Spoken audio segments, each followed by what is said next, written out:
Welcome back to the Motorsports Country Club of Cincinnati, and we are ready to bring you pre-Final B action. This is the last chance for these drivers to punch their ticket into the main event later on today. K.A. Jr., the first one to line up. Let's take you to the starting grid really quickly here as they begin to form on the backside of the racetrack. Marco Romero and Cadence Presley will make an all-Kart Republic front row between the DPK Americas and MPG Motorsports operations. Then on back from row number one, you'll find another DPK Americas entry, Romero back on row two. It's Mason Kuhn on row number one, and then at one of the Trinity Karting Group Kart Republics on the outside, Mason Kuhn here leading us to green, and the lights are out. We're racing down to turn number one.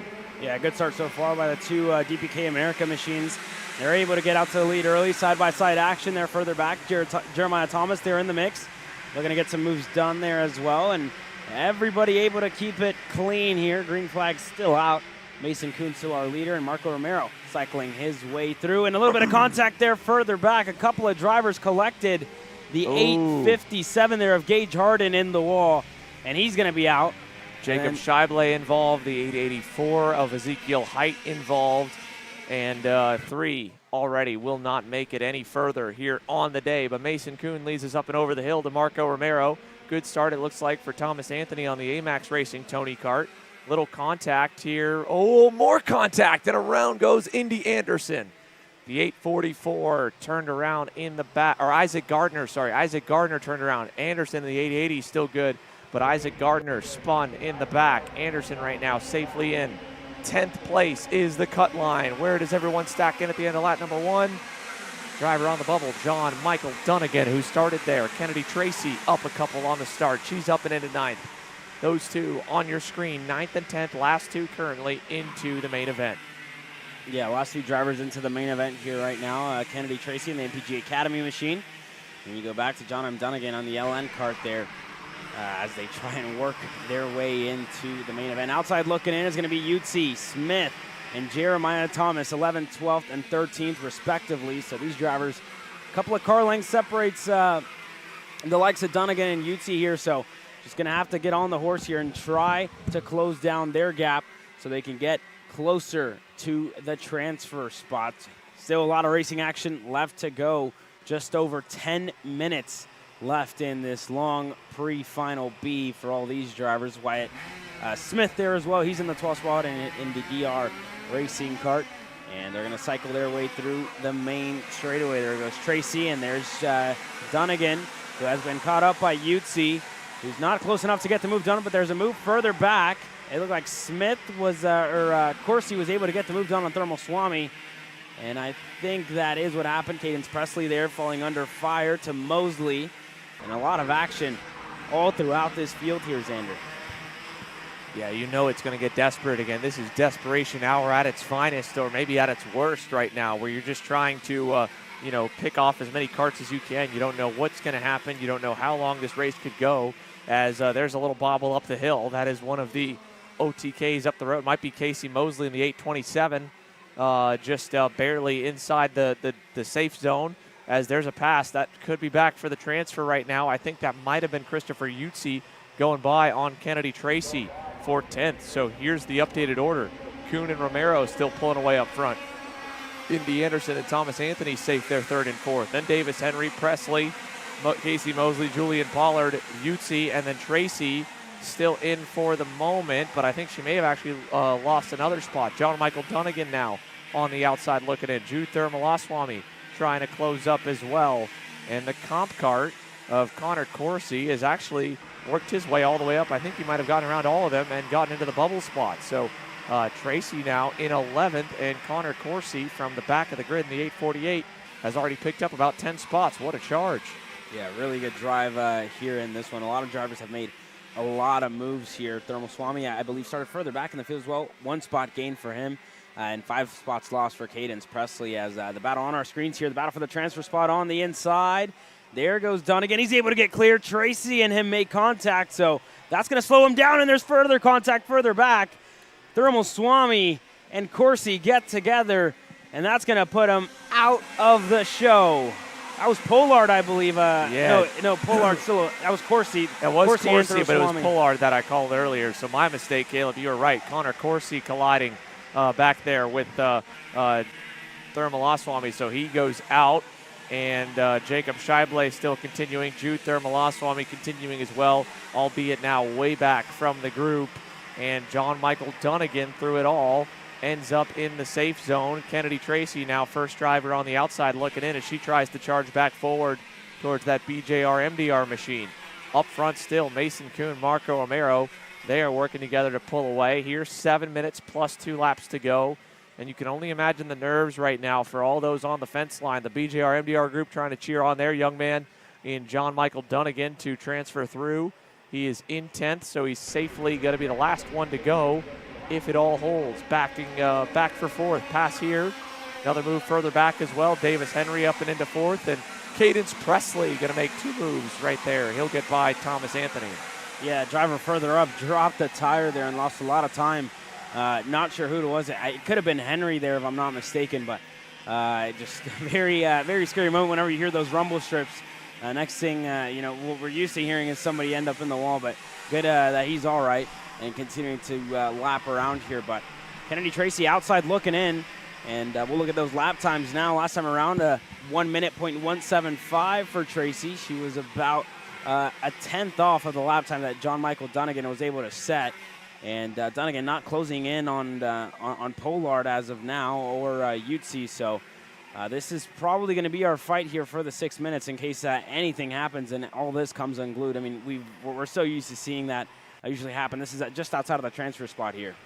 Yeah, this is a number of them going at it, coming down the front straightaway here. Actually, that is just inside the transfer. Actually, John Michael Dunnigan, Julian Pollard, Casey Mosley, Christopher Utsi, Thomas Anthony.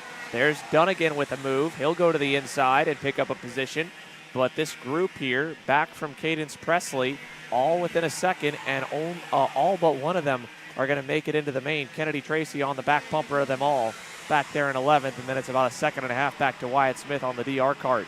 So now driver on the bubble is Julian Pollard on the Timmy Tech Comp Cart there in 10th. John Michael Dunnigan up a spot into 9th. That puts him safe. Casey Mosley right there ahead of him on the 827. Still somewhat safe for now going into the sweeper, but he's going to go a little bit wide, and that's going to open the door for Dunnigan to try it. Ultimately, he'll back out of that move. It's a smart decision here. You got to take high probability, low risk maneuvers. Those high percentage passes are all that you can afford. If you go for a big risky move to move up one spot higher, you're going to put yourself in a dangerous spot. Here comes Dunnigan down the inside this time. He'll get the job done on Mosley, and look at Julian Pollard. He's already beginning to defend back from Kennedy Tracy. He knows he's the last one in the show right now. He is trying desperately to hold that position and keep the MPG driver at bay, but they're battling up in front and backing them all up. Mosley back around Dunnigan. This 4-car pack, 8th, 9th, 10th, and then the spot outside the transfer in 11th. Kennedy Tracy back there on the MPG Academy Kart Republic. Yeah, this is going to back it up a whole lot here. And maybe even allow Wyatt Smith and Jeremiah Thomas to close down the gap. So we'll see how this race continues as Pollard fades low, still looking to defend from Kennedy Tracy, looking to stay in the show here, but that's all going to bring into play more and more cars and more drivers as Kennedy gets into the back there of Pollard, and they lose a lot of time to Wyatt Smith, who is nearing in the rear bumper there of Tracy. So the fight is definitely on here for the transfer spot, Xander. And now Casey Mosley and John Michael Dunnigan, if they work together, they can stay away from this scary battle as the fight for 10th continues now. So for Kennedy Tracy, she's also got to worry. If she makes another mistake there, she'll fall back to the 12th spot, and that'll move Wyatt Smith to the first driver out. If they stay close enough to this pack overall, they're going to be in a decent spot to potentially move forward off of any DQs or penalties or anything else of the like. But they need to stay relatively close to that pack because a lot of these time penalties at 3 or 5 seconds, that would only take anyone from, say Thomas Anthony back outside of the zone because now they're 8 seconds away from the lead. Cadence Presley, even a 3-second penalty would still just barely, but it would keep him in the top 10. That move forward to the A pre-final or the A main event, the overall main event here out of this B pre-final. 3 minutes plus 2 laps to go though. Marco Romero up front, changed hands with Mason Kuhn. He's starting to drive away. Little change at the line between the AMAX Racing Tony Karts. That was Christopher Utsi. Utsi moving forward. He's picked up a lot of spots. How about it for Christopher Utsi? 5 spots gained from outside the zone, and he has done most of that over the course of the race. So the AMAX group's got to be fired up with Christopher making up some ground, as there's a look at a number of the parents and team owners and mechanics all nervously watching on, hoping that their driver makes it into the top 10. And right now, Julian Pollard is in. Kennedy Tracy is out with 2 minutes and a quarter to go. Yeah, 2 minutes and a quarter left on the clock here. So we'll see how it proceeds here as everybody's still going around. John Michael Dunnigan in 9th. His gap further up ahead is about a couple of car lengths to Mosley. So they're still going around. And Tracy, that gap to Pollard opening up bit by bit. And Tracy will probably fall under fire here towards the end of this one. But Pollard, I mean, to drive throughout this race, how he's been doing, kind of picking up the pace here a little bit. 59.7 last time around for Pollard. For Tracy, it was a 1 minute .271. So still gaining some time here is Julian Pollard. Probably won't have the time to get up to Dunnigan, and if he does get up there, I don't think he's going to fight, but they're still fighting there further back and pointing each other forward to try to get further and further into the show. That's Dunnigan and CJ and Casey Mosley that continue to fight. So both of those, one of the AMAX drivers and one of the BJR MDRs there, still kind of fighting it out for the 8th spot and the 9th spot. So they're still fighting it out, and Pollard now closes down his gap to what looks to be Anthony there. So Pollard could make up another spot here shortly and maybe try and get around Mosley here in a couple of seconds' time. That would bring him a little bit, I'm sure, of reassurance that he's going to get through to the main if he's able to go one spot higher in the top 10. But at the same time, any contact made here for any of these drivers in the top 10, and Kennedy Tracy will be right there to take advantage and move herself into the main event. So 30 seconds plus 2 laps to go. Next time by the line, looks like it'll be the double sticks for Marco Romero, who is continuing to lead the way in this B pre-final and lock himself in to start 31st in the main event this afternoon. Mason Kuhn still safely in. Indy Anderson in. Cadence Presley in. And now up the road, this is a pass made between, I believe, teammates. That was John Michael Dunnigan going by on the AMAX Racing entry of Thomas Anthony. So that was for the 7th position. Now, Thomas Anthony is getting closer and closer to the end of the top 10. He's going to lose another spot here at 2 to go. This fight, they're all in the show, but if they keep going like that, then all of a sudden Kennedy's going to have a shot to bump one of these young men out. And onto the bubble goes Thomas Anthony. He falls all the way down to 10th. Yeah, they need to be really smart here. Definitely cannot risk anything at all, but there you see Anthony continuing to defend from Pollard. And Tracy now getting close to the bumper here of Anthony. So she is definitely, again, with new life here and within a shot to get into the show.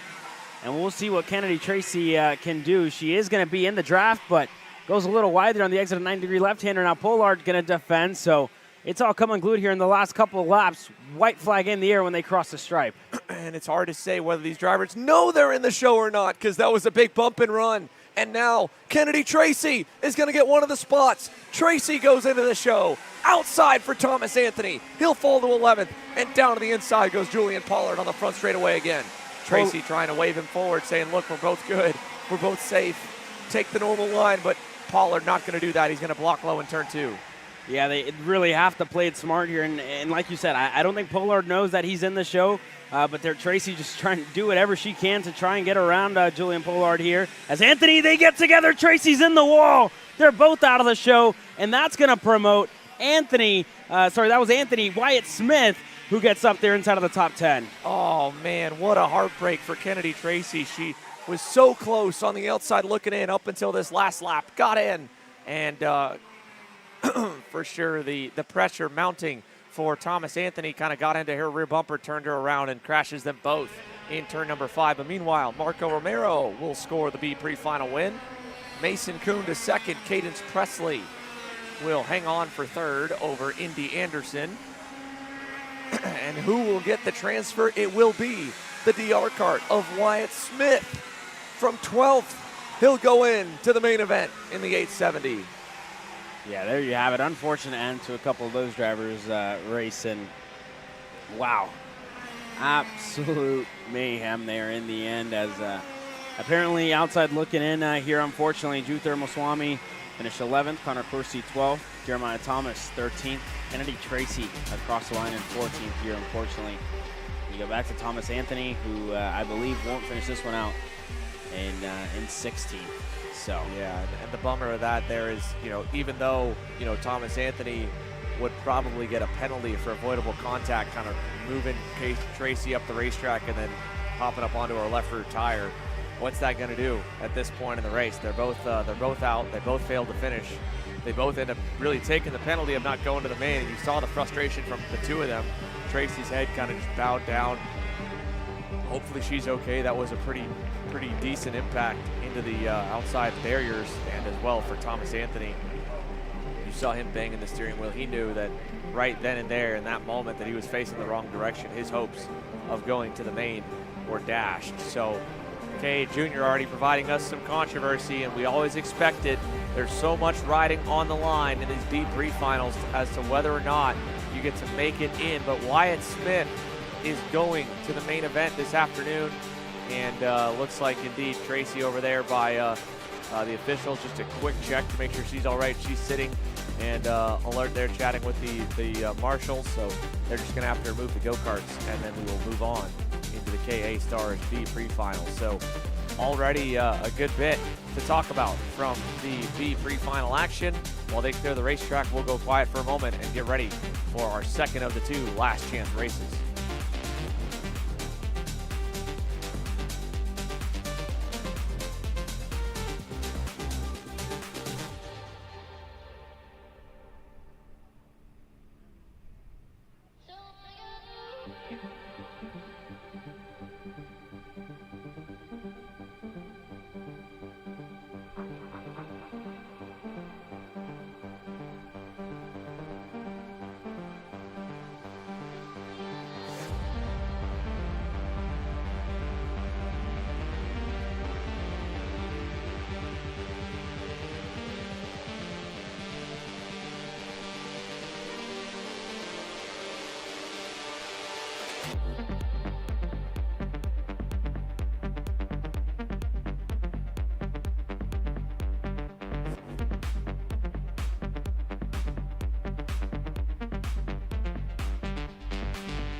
Well, the engines come to life for the KA Stars to go green for their pre-final breed.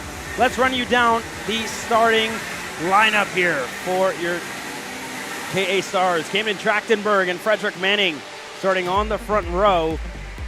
And behind them, Logan Mueller and Ryan Bierman on row number 2. Yeah, row number 3 consists of Aiden Shibashi and Malaki Height, Blade Fountain, Autumn Fisher, Peyton Klein, Chase Adams. That's your top 10.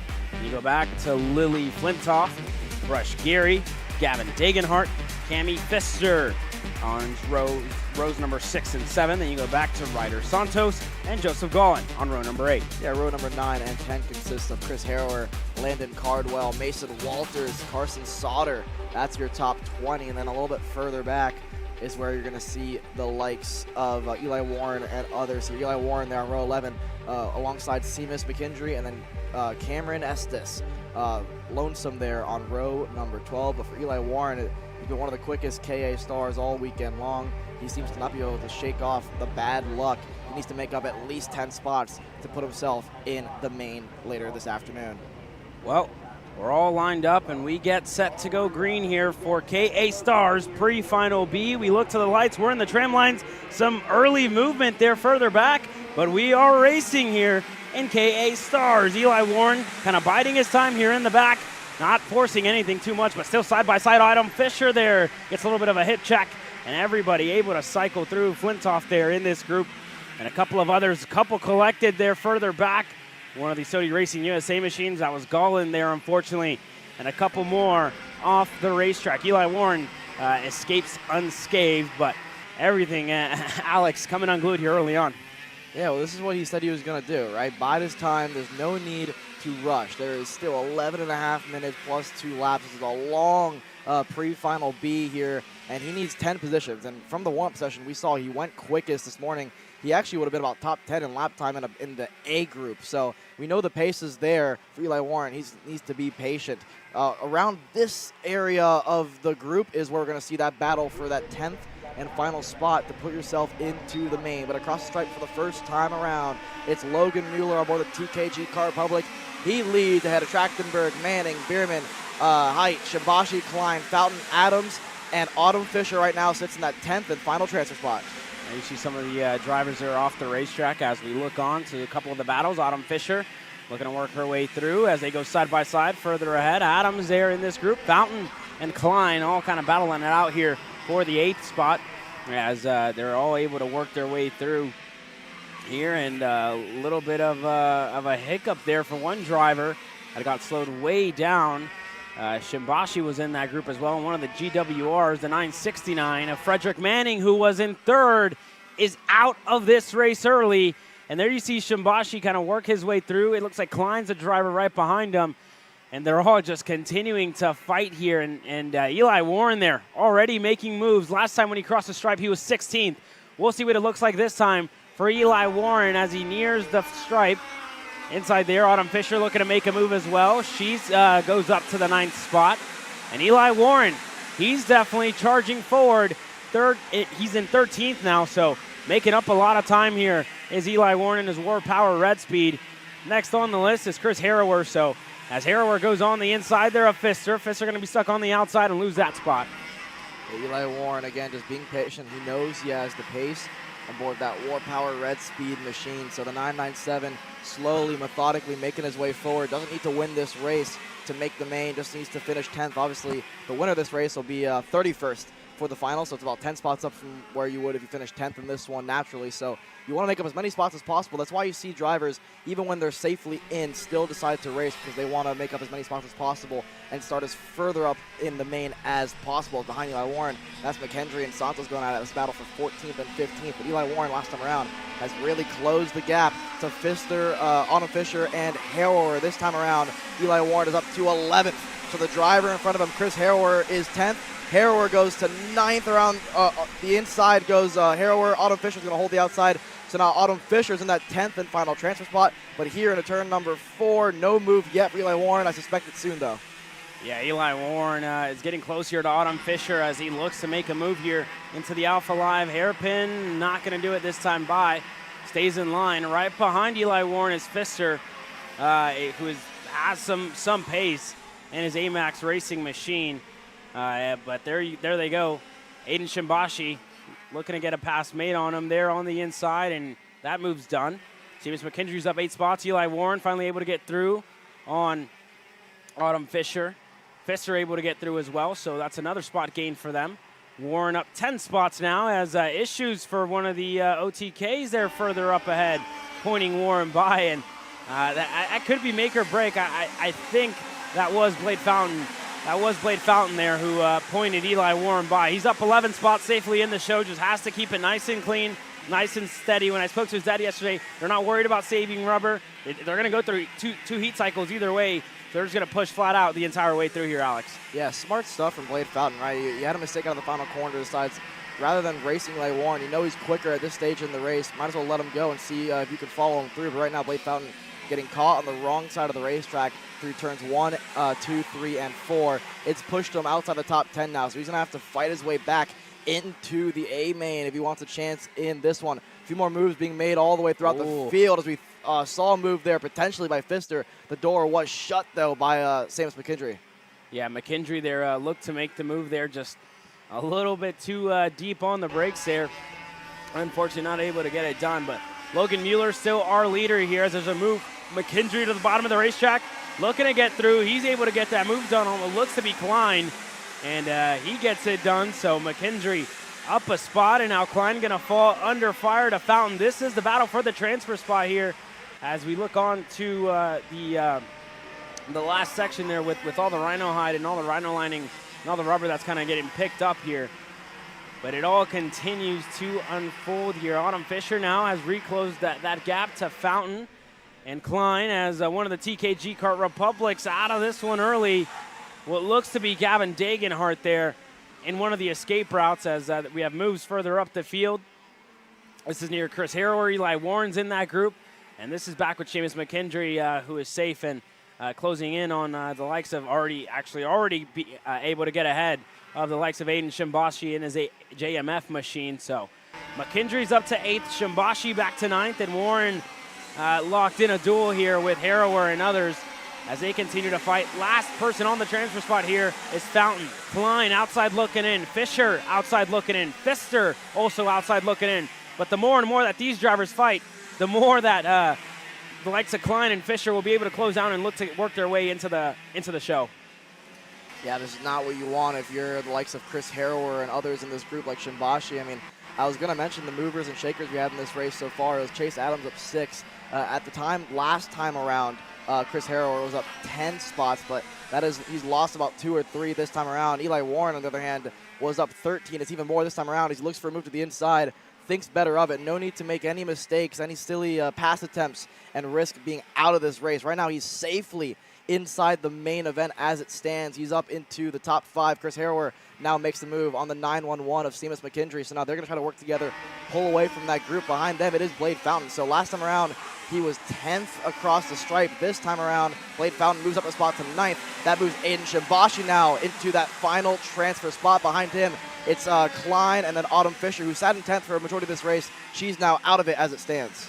Yeah, out of it here, but definitely not out of the picture. She's still very much in tow with Klein, and Shimbashi is losing a lot of time here.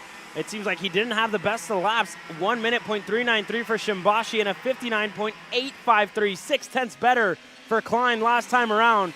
So definitely for the Factory Kart JMF team, the Canadian-based team, sound the alarms, because Peyton Klein is definitely on his way to the rear bumper of Aiden Shimbashi here, Alex. Yeah, he's already gotten there. There's a look at the 972 Factory Kart JMF driver of Aiden Shimbashi, who now has his hands full, but not because the drivers in front of him are getting closer to him. As a matter of fact, they're pulling away from Aiden Shimbashi, but Peyton Klein, Autumn Fisher, and even Cami Pfister there as well has joined in the mix. We're going to have a great fight here with 4 minutes plus 2 laps for that final transfer spot. A good couple corners for Shimbashi. Gives himself a bit of breathing room between himself and Peyton Klein. Autumn Fisher now going to see what he can do to get around, or she can do to get around Klein through turn number 4. Not going to happen. Matter of fact, Klein's going defensive now on Autumn Fisher. He feels the pressure from the TV kart driver, but not going to happen through turn 5. Nothing to it in turn 6. But Shimbashi, this is where he seems to really be struggling. I think he's a lot more grip than he would like on board that go-kart. Shimbashi, one of the taller drivers we have. You see how high up he sits in the go-kart, Caleb, and we've heard it all weekend long. We heard it even at Badger Kart Club as well. The tall drivers really struggling in the grippy sections of the racetrack. Eli Warren inside and through. He's up to the top 4. Yeah, Eli Warren continuing to make moves. Let's say have a look back at Aiden Shimbashi here, as there you see Klein all over the rear bumper there of Aiden. Fisher just kind of biding her time, looking and kind of being patient here with all these drivers. As Fisher goes on the inside, Klein didn't have the best of exits. Fisher going to get the move done maybe on the 2 of them, not close enough. Autumn Fisher, she's up to 11th now. Going to fade a little bit to the middle of the racetrack and try to hold off Klein. That opened up the gap that little bit more, but to me it seemed like Autumn Fisher had a little bit more pace than Klein when they crossed the stripe. She's been a 10th quicker lap by lap, so that was a smart move there, as now she's all over the rear bumper of Shimbashi. So it's a matter of time of when that Villeneuve kart decides to go on Shimbashi here, Alex. Yeah, let's see what Autumn Fisher can do. She's starting to pull away slightly from Peyton Klein to the first couple of corners here, all over the rear bumper of Aiden Shimbashi. She can get a good exit up and over the hill onto the back straightaway. We might see a move there like we saw from Chris Harrower on the inside of the likes of Malaki Heights. Through the final couple of corners, as Autumn Fisher set it up the inside, not close enough as it stands, but if she can get a good exit out of the final corner onto the long main straightaway here, might have a chance on Shimbashi. And then you have it, and we have reports of 6 tram line violations coming, and there goes Autumn Fisher on the inside. She's able to get clear of Aiden Shimbashi. So as it stands, Autumn Fisher is in 10th, and I don't want to speculate anything, but I did see Autumn Fisher move a little early at the start, so she needs to build a big enough gap to the likes of Shimbashi, to the likes of Klein, if she wants to be well safe in the show. But there is 6 tramline violations pending for drivers that we do not know, but I did personally see Fisher move out of her tramline a little bit too early. She needs to build a 5-second gap again, considering, and you know, it could end up even being Cami Pfister, the driver that ends up transferring into the show. But this is exactly what Autumn Fisher wants to see, as Klein and Shimbashi go side by side here and continue to fight here for the 11th spot, Alex. Yeah, this is unofficially the battle for that transfer spot, but who knows exactly who the 6 drivers were in that who were those tramline violations. I believe One of them, like you said, was Autumn Fisher, but it could be any of the rest of the grid. So as it stands at the moment, this is the battle for 11th right now, but it could be the battle for that final transfer spot. So Peyton Klein fighting for his life here, fighting for the chance to continue racing later on in the afternoon. He's got Shimbashi all over his rear bumper. Behind him, it's the likes of Cami Pfister in 13th. And it's 4 seconds for both sides out, and I believe it's 2 seconds. 2 seconds for one wheel out and 4 seconds for two wheels out of the tram lines. One side versus the second side. So has to be 2 seconds, the gap in between Autumn Fisher and Klein. It currently sits at half a second here, so all to play for all these drivers, and that's considering none of them have tram line violations of their own, Alex. Yeah, so I mean, we got a good look at the group in front of them. That's for 5th, 6th, and 7th. Not much to worry about for them, but for Autumn Fisher, her gap is beginning to build. 6/10 now between herself and Peyton Klein here as the clock strikes 0. Next time around, should see 2 laps to go. So for Autumn Fisher, she needs to navigate the MCC racetrack quite well here the next 2 laps in order to build enough of a gap if indeed she was outside the tram lines. Who knows if it was 2 tires or 4 tires off. So for her, she needs to build that gap. It's at 6/10 right now, but for Peyton Klein, he's starting to pull away from Aiden Shimbashi, and his sights are now set on that Villeneuve Race Lab machine. So up and over the hill here, Autumn Fisher's gap starting to close again, I'd say, with 2 to go. Definitely for Shimbashi. We'll see what it looks like. Klein there ahead of Shimbashi, trying to close on his gap to Autumn Fisher, but we'll keep an eye on the margins when they cross the stripes. It looks to be growing here a little bit. 6/10 last time by, 2 sticks officially in the air, so Fisher gonna have to hop on the horse here if she wants to continue to grow her gap.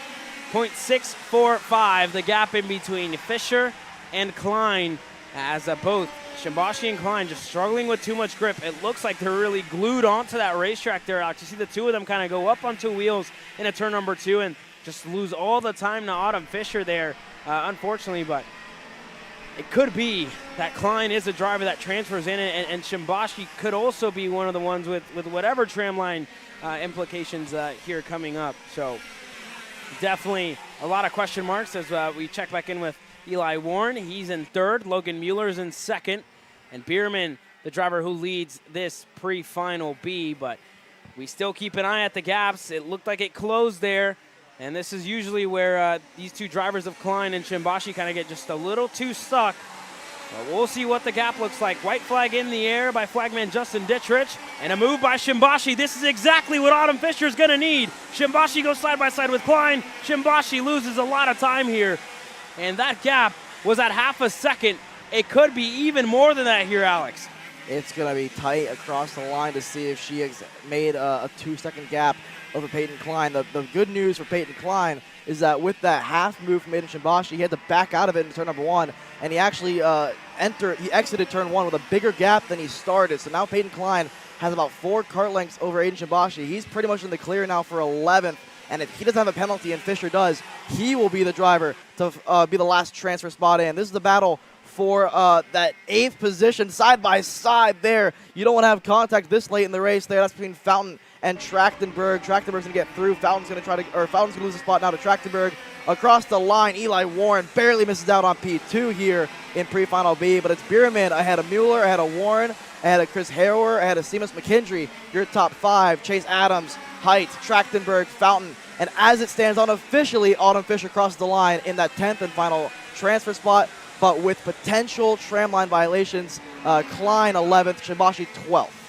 Yeah, so what could be, useful for Fisher here is that Klein somehow endured a tramline penalty as well, and so did Shimbashi. That would move them back, and if it was just the 2 of them with tramline violations, and assuming Fisher got one too, and whatever, she could be safe, but needs a lot to fall in her lap here right now. But that's going to conclude our first couple of races here. The pre-finals officially wrapped up. We'll bring you guys all the coverage here shortly, and we look through the finishing order here. Shimbashi 12th as it stands, unofficially out of the show. Peyton Klein is out as well. Unofficially, Autumn Fisher is in. You go back to Estes and a couple of other drivers who weren't able to finish. Gavin Dagenhart, one of the TKG drivers here. Ryder Santos, Frederick Manning, Joseph Gollin, and more, unfortunately, all out of this one early. In a couple of moments' time, it's time for main event racing. We're going to start with our KA 100 Masters in a couple of moments' time. You're watching Kart Chasers live coverage of the Clash at the Club.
Kick off our morning run of finals. We've got KA Masters on the racetrack. Let's take a look at the starting lineup to see how they'll stack up here around this 95/10 of a mile, 16-turn road course for 15 minutes plus 2 laps here in the main. And actually, well, one was late off the grid, and that is Tyler Prestel. So the 217 just leaving us now. He's going to have to hustle to catch up to the field. But anyway, let's go back on into that lineup here, folks. This is how they are set to go. Nicky Coelho and John Bonanno will make up row number 1 with Andy Kutcher and Austin Queen on row 2. Zach Corder and David Goldman starting on row number 3. Greg Lee and Tyler Prestel on row number 4. Then you go back to row number 5 with Brent Estes and Jacob Neary running up your top 10. Starting in 11th will be Peter Cook. He joins Anthony Stifler to complete row 6. Marciano Santos and Scott Carapolati back on row 7. With Kevin Simonelik and Ken Simonelik on row 8. Damian Jennings, John Stanescu, all the way to the back row, David Galonia, and looking like he's lining up towards the tail will be the driver that was late off the grid, and I believe that may have actually not been Prestel. That may have been Anthony Stifler, but either way, your front row is all good, has the field together into the tram lanes. And for the main event in KA Masters, we go to the lights, and they're going to go out with a nice and slow start. Nicky Coelho with a good jump down to turn number 1. Yeah, we've seen Nicky Coelho do this time and time again, really slow down the field when he gets to the stripe. And now everybody kind of fighting for position here, trying to find a space on the racetrack where they can fight. Zach Corder was able to slot in line behind Goldman, who had a pretty good start this time out. Everybody single file. John Bonanno in second, but Nicky Coelho gonna lead us away. Yeah, Nicky takes us on and into the Alpha timing hairpin here in the infield for the opening lap. 15 minutes plus 2 means what we estimate to be around a 16 to 17 lap main event for the KA powered classes, probably around 14 or 15 laps for the minis and the micros. But up and over the hill, one driver a little wide top of the hill. That is actually Tyler Prestel in the 217. He'll gather it back up and lock in behind one of the Carapolati brothers. But out of the back hairpin, no changes, nice and clean. There's Clay Settles making a move. We noted that he had an issue in the pre-final, did not get that motor to run right at all. He'll be on the charge for quite some time. Let's see how far he makes it up the grid from 18th at the end of this outlap. He's going to go all the way to 13th. What an opening lap for Clay Settles here. Yeah, as well for David Galonia. An engine change yesterday after the pre-final as well with Clay Settles kind of struggling with engine issues all weekend long. Galonia, the king of the castle this year, actually. So he's working his way up the field up to 15th now after starting at the tail end of the field.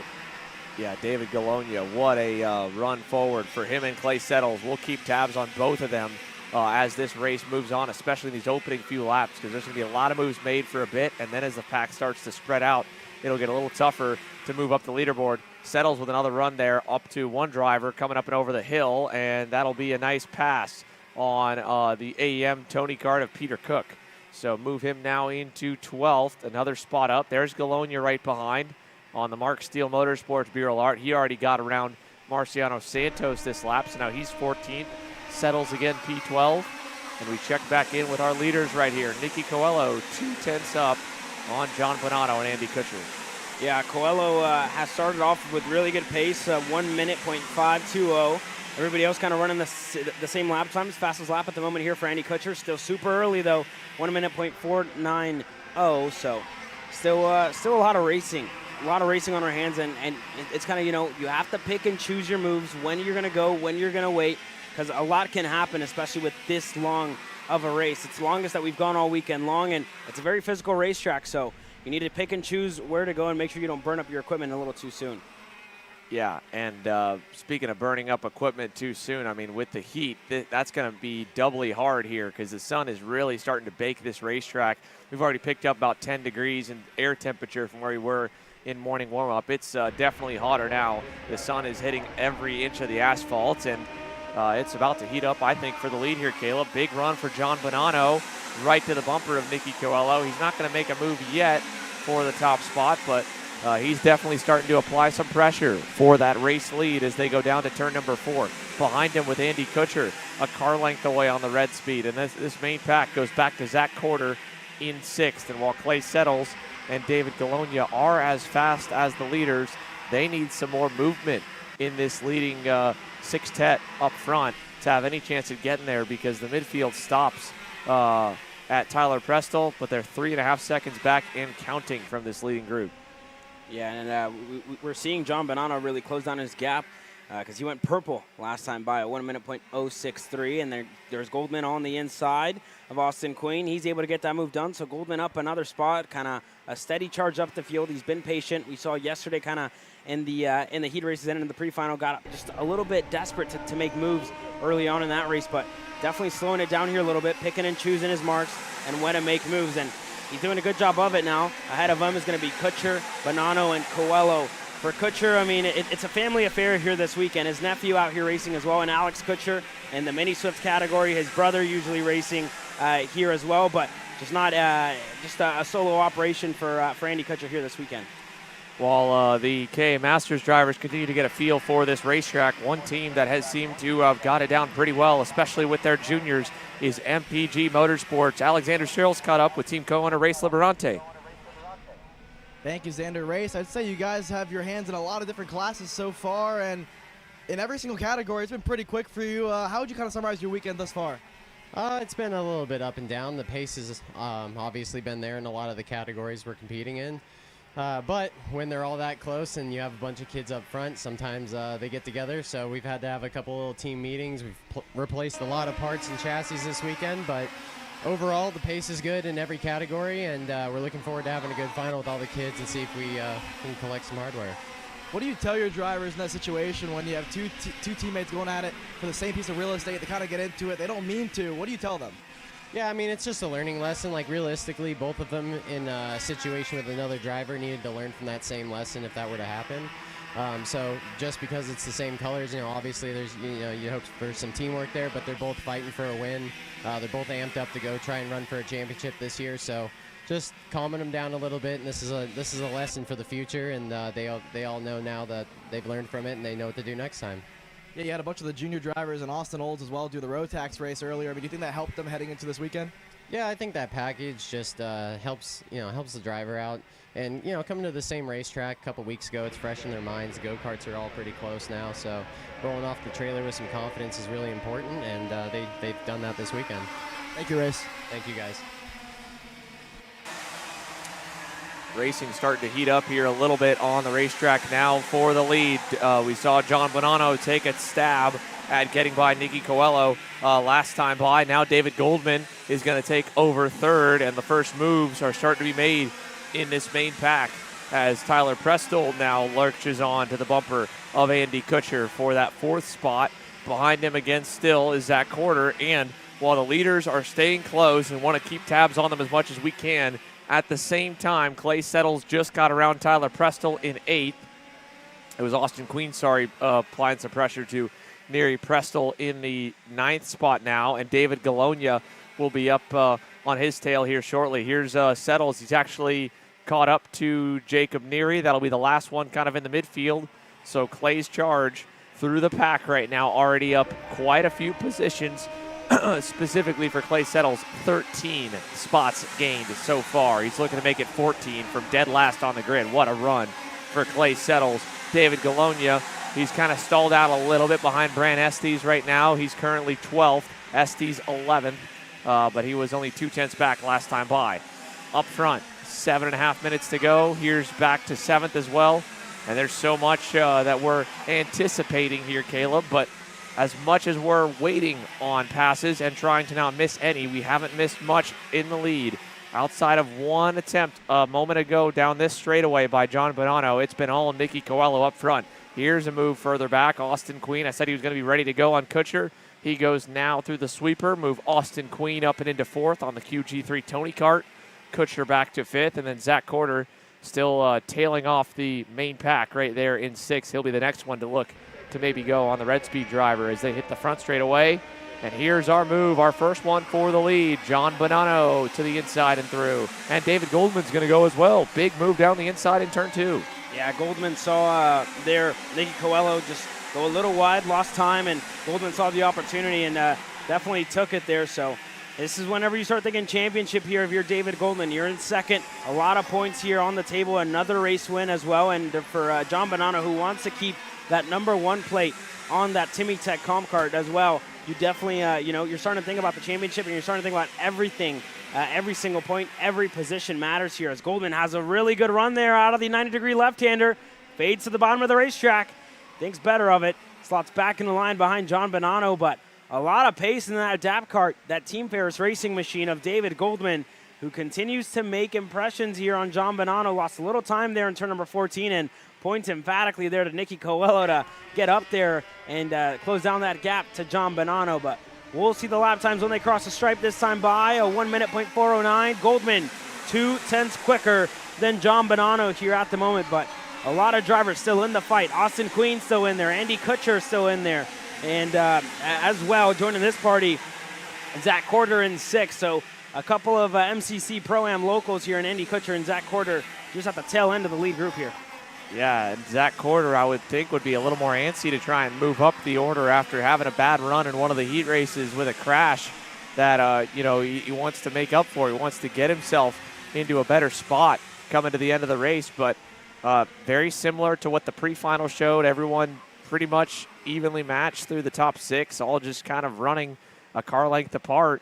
And whether it's a matter of biding their time or they're just not able to manufacture a run on the guy in front and make something happen, there has been really no movement besides about maybe 3 passes so far.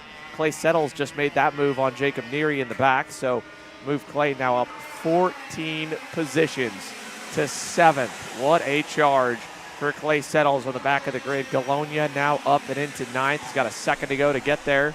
The field still needing to track down the #1 plate of John Bonanno, who is trying to secure the points lead to go into the night fight. And one driver that has won himself a ton of championships and now has already won a couple titles as a team owner is Brandon Jarchakrak. He knows how to get around this place well. Alex? Thank you, Xander. Brandon, you, just like the MPG boys we talked to earlier, hands in a lot of different classes. We have the Micro Swift coming up next. What have you kind of talked to some of your drivers about heading into this final? Yeah, we got 2 coming up in Micro Swift. We have Lawrence starting, I believe, P5 or P6. I think he's got a pretty good chance. We were real fast here a couple weeks ago with him. Had a good chance to win. He just made a little bit of an error on the last lap, but I think we got a good kart today for him to go battle for the win, and hopefully he can pull through on that one. Yeah, and then shifting our focus to the junior and senior categories, bunch of drivers in both of those. kind of where do you think you stack up compared to the rest heading into today? Yeah, I think we definitely have a really good chance in senior. I think we're starting 3rd and 4th with James and Josh. I think maybe James will finally pull through and get a W, I hope, because we've been close so many times this year. Just need that last little bit to get the win. I think this weekend's going to be a good one for him. Junior, we're starting around mid-pack. We got one starting inside the top 10. I think he'll do good. It's his first good weekend, Bex, and I think he has a chance to maybe get up into the top 5, hopefully. Spoke to Paulie earlier on the weekend. He felt pretty comfortable. Seems like the pace fell off slightly in the 2 pro motos. Heading into the feature race, how's he feeling into this one? Yeah, I think we're pretty confident. We made some changes to the kart this morning that were definitely positive. We definitely got behind the 8 ball with kind of not having as many sessions on track with the yellow tire. Kart definitely got a little tight on us yesterday. Made changes this morning. Definitely was better. I think we'll have a good chance. It's our best starting spot this year for the final for him, and I think it will be a good one for us. Thank you, Brandon. Thank you. while we were away. What a power move right there, Caleb, by John Bonanno. My goodness, around the outside in turn 1 after losing the lead in the back. He has gotten back to the point from where we were when we sent it down to Alex and Brandon Jarchakrak, but that was a hero-level move. That was crazy. Yeah, very good move there by John Bonanno. Goldman able to hold on to his second spot as well. And then Coelho just falls back to third, but still the same front runners that we had all day yesterday are still battling it out here for some hardware today. And that time continuing to dwindle down. We're going to get just under 2 minutes when John Bonanno crosses the stripe this time by. So for Goldman, definitely has to get on the horse here and try to continue to close down his gap. And it's going to be hard when John Bonanno sets the lap times that he's setting, a 59.8. Absolute flyer here for Bonanno. Goldman, a 1 minute point 168. So losing a little bit of time here, but a lot of championship implications here as John Bonanno looks to take his first win of the year, Xander.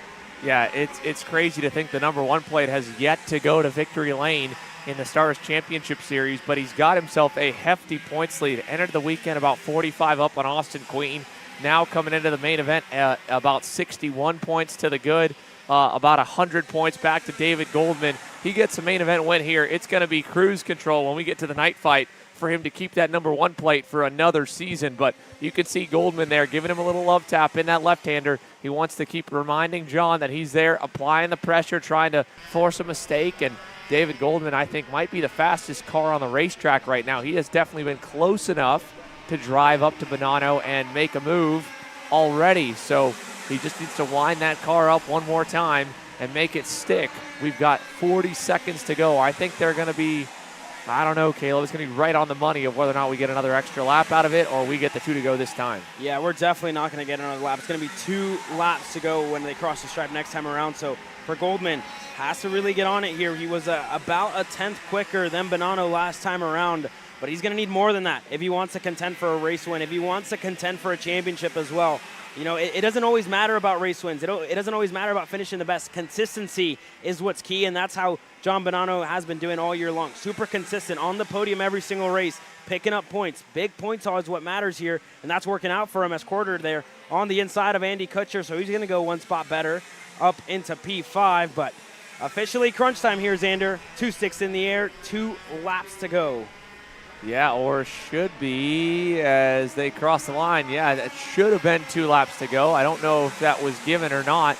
The marshal there up on the stand. There was the black flag given as well further back, unfortunately for John Stanescu. His day will end early.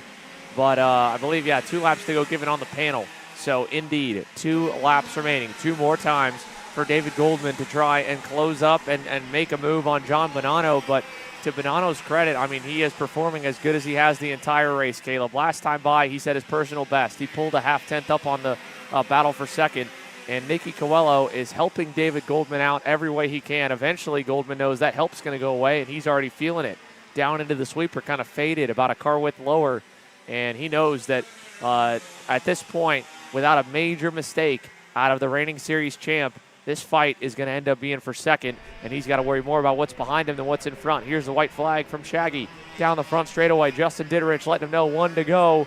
Down to the inside for David Goldman, around the outside for Coelho, and he'll tag the rear bumper, and Austin Queen gets through for 3rd. Coelho back to 4th, back to 5th with a big move from Zach Corder. Wow, now Andy Kutcher going side by side there with Coelho. So it's all definitely come unstuck here as Goldman now defending for the 2nd spot. Austin Queen in 3rd. Corder and others looking for the podium places as Queen looks on the outside. Can he set up an over-under here on the exit of the Alpha Live hairpin? Not close enough as of yet. Austin Queen trying to keep his championship hopes alive. He needs to minimize the damage John Bonanno is about to do with a race win. It would be another 25 points added on to a 61-point margin, just shy of 100. If he finishes where he is on track, he could make 5 up right now if he can get by, but he's not going to do it. Corder's trying to get by him in the last couple turns. He'll over-under it coming out. But either way, finally, the number 1 plate is going to the winner's circle. John Bonanno wins in Cincinnati. And behind, David Goldman 2nd. Queen hangs on for 3rd for the podium over a hard-charging Zach Corder, who got a real good late race run. And how about the run for Clay Settles into 9th at the line. David Galonia eventually got around him to take over that 8th spot, but still 12 gained for Clay Settles, 11 gained for David Galonia, and a bit of woulda, coulda, shoulda when you have a run like that in the main event, Caleb. It feels good to pass that many go-karts. It also feels like, man, if I would have started up with that front group, I might have been able to stay there. Yeah, he had a really consistent pace all race long, so unfortunate end there at Clay Settles this weekend. Looked to go back-to-back here at the Clash of the Club. It's not going to be this time out. Unfortunate there, but good racing nonetheless. Got Carapalati in 10th. You go back to 11th with Brian Estes, Greg Lee in 12th, Tyler Presto 13th, Damian Jennings 14th, Peter Cook 15th. Then your other finishers, Anthony Stifler in 16th, Marciano Santos 17th, Kevin Simonelik and Ken Simonelik 18th and 19th respectively. Then John Stanescu, your field here in KA Masters. But what a race. And we have more than coming our way here in a couple of moments' time with our micros of Xander. Yep, the micros on deck, and I believe the track is clear, so they should be ready to roll here any moment now. We are still right on schedule. Again, yesterday had a couple of incidents that put us to ready racing. There's always the chance of that with things going awry as everyone is laying it all out on the line in racing action. But for main event 1, clean from start to finish, no major incidents at all through that field. The only 2 DNFs were the drivers that were on the cusp of going a lap down and were flagged off the racetrack to make sure they didn't interfere with that battle for the win. But how about it for John Bonanno? We'll make sure Alex gets a word with our reigning series champ and current points leader that just added another 25 to the margin, and he will leave Cincinnati provisionally with an 86-point lead going into the night fight. Here's a look at the starting grid as they begin to form on the pit lane. Jaden Francisco will lead us to green on the Ryan Perry Motorsport Nitro car. 2 drivers hunting for that first career, or at least first win of the season, I believe, for Jake Manolio. I believe it would be a first career win as well for him. I know it would be a first career win for Jaden Francisco, and in one of the heat races, he couldn't even get off the grid, still drove it up into 5th from dead last. So the Ryan Perry Motorsport Nitro kart has a lot of speed, but so does the row behind him. Easton Kubinski qualified on the pole on Friday, and Lawrence Perriman, as Brandon Jarsakrak mentioned, was very, very close to a main event win here when we were last in Cincinnati. He would love to turn the tides on this place and go from 4th up to the front. Here's the rest of the lineup, Caleb. And you go back to Dominic Gaddis and Santiago Rioli on row number 3, Hudson Howard, Marcelo Flores, row 4, Danny O'Gara and Lennox Lockhart round up your top 10.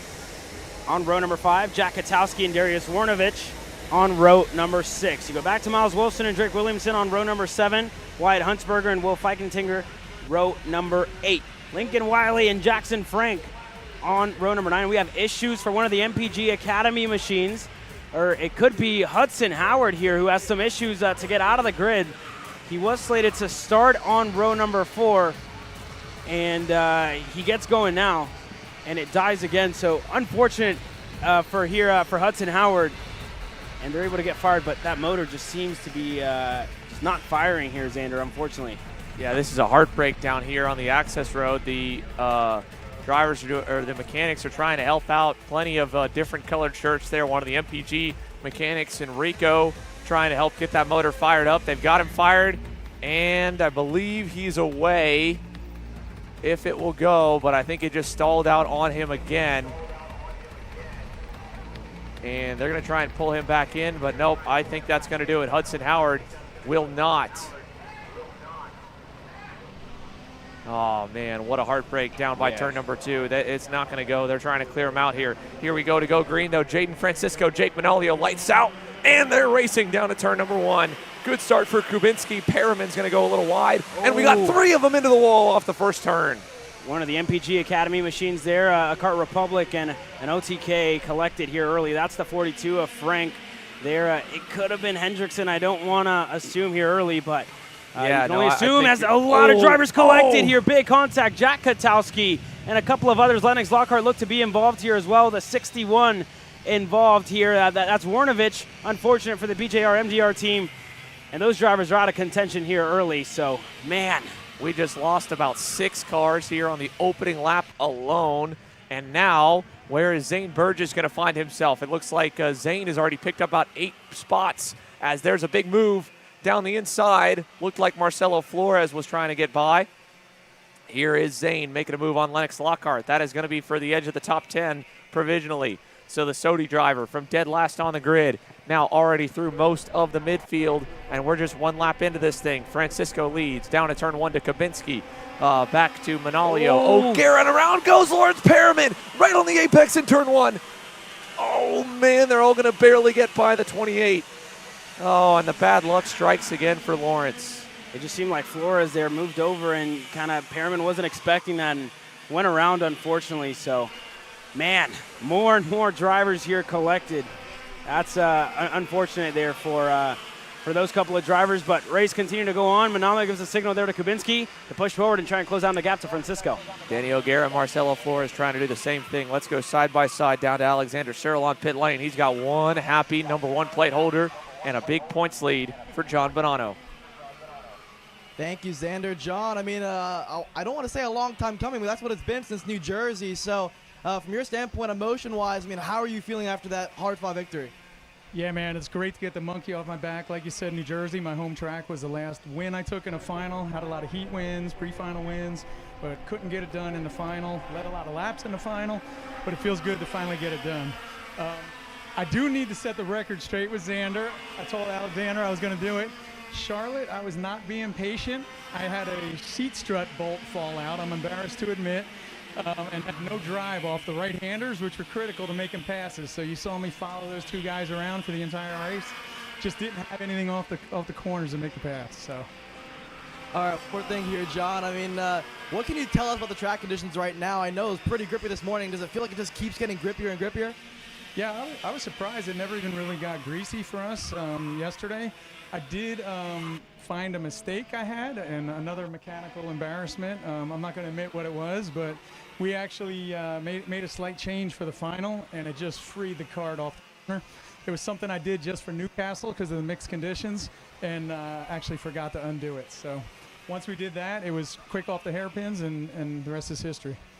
This win, extends your championship lead. I mean, how would you kind of summarize your year thus far? Just consistent, right? I mean, David's been super quick. Austin's been quick. Those guys finished in 3 today. But just those consistent finishes. You can't have the DNFs. You can't have the 15th place finishes. You got to be steady top 3 if you're going to win the championship. So, thank you, John. All right, thanks, guys. Appreciate him clearing it up. That definitely gives us a little more intel to know about what was going on at Charlotte Motor Speedway. Makes that run even more impressive with the seat strut braking for John Bonanno. But how about that run here today? One little change in the kart just came to life for him and gave him that extra edge that he needed to break out from that 6-car lead group. And speaking of lead groups, we've got 3 right now, and it's almost 4. Francisco, Manalio, Kubinski, and Marcelo Flores is almost there on that SLA Kart Republic. Then it's Danny O'Gara, and here is Zane Burgess. He's worked his way all the way up to 6th, 15 spots up the board. Yeah, very, very good drive up the field. This is exactly what Burgess is going to want to see. Manalio on the inside of turn number 1. He's able to get clear and to the point. Francisco to 2nd. And you have Kubinski there in 3rd, but more and more cars going to start to get into this lead fight here. Flores closing in on Kubinski, and it's all getting really, really tight and really packed here in a couple of moments' time. Yeah, the more they pass, the more they're going to slow their lap times down, and that gap right now for Zane is 3.3 seconds back. The same for Santi Orioli. Those 2 have worked together well in the past to hunt down the packs, and this could all of a sudden bring them into it. Danny O'Gara sits in the middle of the duo back there, and this leading quartet up front. He's by himself about 2 seconds away from the back of the main group. Maybe he can get there if they catch him, and the 3 could all run down this group of 4, but it will still require some more movement. There goes Burgess. He's already gone by O'Gara. Orioli will do the same in turn 14. He'll get by his teammate to take over 6th. O'Gara back to 7th, and Burgess is into the top 5 and charging towards our top 4. What is the gap back to Zane? Was 3.3.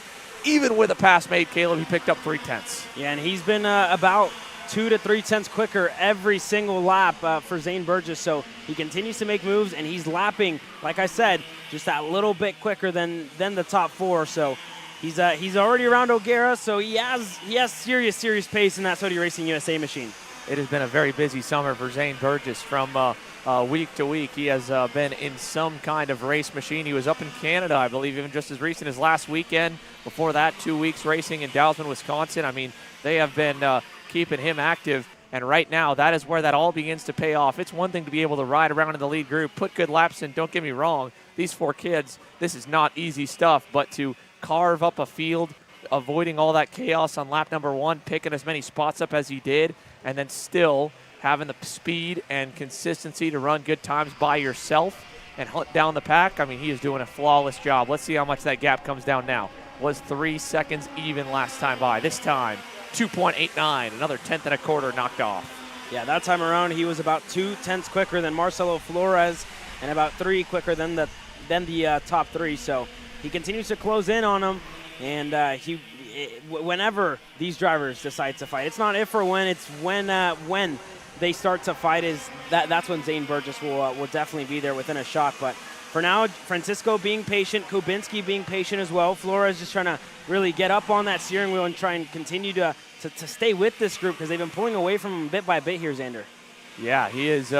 He gets close whenever they start to kind of mix it up, but I don't know if he's as fast as these 3 because, like you said, the moment they kind of line up, he fades back a couple car lengths, and then, you know, what'll help him is the natural accordion effect. Jaden has to brake a little bit sooner than Jake does to not run him over in the braking zone.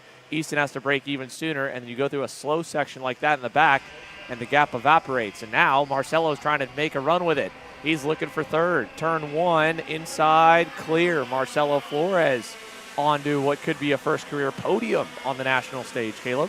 Yeah, it's looking good right now, and that was very mature by Easton. Didn't even fight it, knows what he has to do, knows the task at hand, and just kind of let Marcelo by, opened up, gave him enough room, and that was really, really mature out of Easton Kubinski. If you want to talk, I guess, veterans or older drivers in this class, Easton Kubinski definitely one of those. Orioli's another that are kind of at that 10-year-old mark, like their last year in Micro Swift before they move up to the Mini Swift category. So very, very experienced move by Easton Kubinski. Knows what he needs, knows he wants to go for a win here, not going to fight it out for a 3rd spot just halfway through.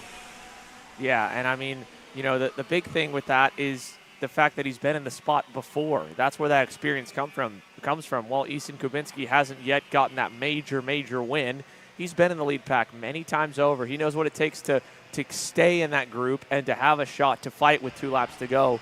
Unfortunately, yet he has to yet to win one of those overall battles, but he's going to try and go back now as they've caught the leaders, but they're not going to give it to him. Marcelo still hanging on, going to hold the spot out of turn 2. Yeah, he's still going to hold on to it there for Marcelo Flores, and this is really going to help out Zane Burgess. And you see Easton there looking over his shoulder. He knows that orange, white, and black machine is definitely closing in. He sees that 55 car getting closer and closer every single lap. Last time around for Burgess, a 103.5. Kubinski was a bit quicker, but Zane, with all the fighting that they're doing up ahead, it's definitely going to help him out a lot and fall into his lap here. And to be fair, Zane Burgess needs to get ahead of the 38 of Easton Kubinski. He came into the weekend with a 30-point or 40-point lead over Easton in the championship. After the heats and that rough run of 0 points in the pre-final, Easton Kubinski now is leading the championship standings by about 40 markers. So he's leapfrogged the 40 he was behind and picked up another 40 to put in between himself and Zane Burgess. Now he's in 4th. It won't be a big gain, but if he gets around these 2, it'll be even more so as Flores goes up to 2nd. Big move for Marcelo, 1 spot higher, and the pole sitter, Jaden Francisco, falls back the farthest he's been in this race, P3. Yeah, and we said Marcelo Flores seemed to be struggling whenever they get in a straight line, but it seems like it was just the pace that was off there a little bit. We're getting kind of to that halfway mark, just over that halfway mark now with just under 5 minutes to go. And you see Flores start to pick up time, start to go that little bit quicker. Everybody kind of starts to, grip up a little bit. The tires already have heat in them. So everybody naturally going to get that little bit more stuck. And this is where really Marcelo Flores is coming alive as Mick Gabriel looks on here from the back straightaways. Easton Kubinski still very much in the fight. And I still can't fail to mention Zane Burgess looks a lot closer this time around, Xander. Yeah, Zane is definitely looming into frame a little more so. His pace has kind of faltered out because they've been staying single file for the lead, but for the first lap in a while, there's not been a push for Jake Manolio. Now he's going to get it at the end of the lap as Kubinski goes by Francisco to take over 3rd and put himself back on the podium, puts another go-kart between himself and Zane Burgess. but Zane took a big chunk out last time, Caleb. That was half a second. Yeah, big chunk that time by. Flores wants to go to the point. He does in turn number 4.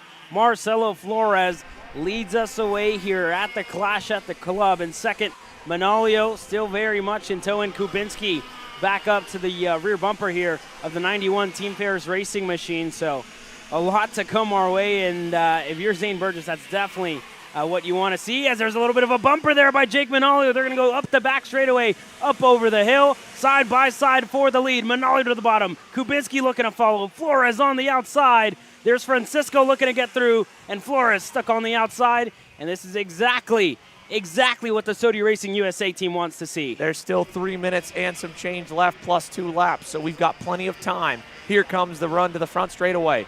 5 of them almost together. Orioli might even have a shot further back into 6th position, but Jake Manolio and Easton Kubinski lead us over into turn number 2. 5 different teams here in the top 5. The RPM team, the Team Ferris Racing machine there at the front, the AEM karting, the SLA karting machine, and then Sodi Racing USA. And not to mention, not too far back, the MPG Academy boys looking on as well, as Santi Orioli looks for another top 5 here this weekend. A lot of teams, a lot of different drivers here in this one, and a lot of drivers with class standard. Yeah, they are all playing very nice right now. That's a good word. Classy is how it's stayed so far. Will it stay that way to the end? We know a lot of them are looking for that first career national win. In fact, that's in the entire top 4. Nobody in the top 4 has won a major before. Zane has won a bunch, as there's a move. Jaden Francisco to the inside for second.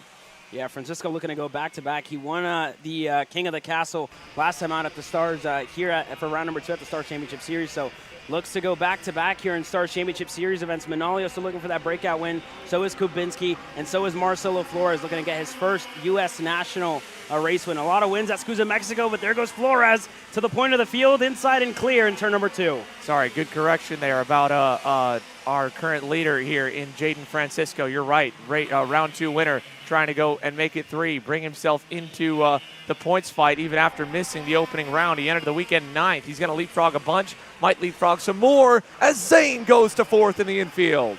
You see a lot of cheers here from the TKG suite. I think his parents are up there watching on with some friends, and this is exactly what they want to see. They want to see Zane in the fight for yet another national race victory. Francisco not going to defend. Manolio to the bottom. Kubinski looking to follow through as well. He's able to get through. Francisco holds on to that second spot and slots back in a line. Kubinski as well, but when does Zane decide to go here on Kubinski? If he does, there's Easton Kubinski looking back, signals forward, wants that push from Zane, so they can push ahead of Francisco. They're at the bottom of the racetrack. Francisco looking to crowd him. Easton looks like he wanted to go lower, slots back in line, thinks better of it. Yeah, he had to breathe the throttle when Jaden threw the defensive move on the straightaway, and then at that point his momentum was killed, so he had to stay back in 3rd.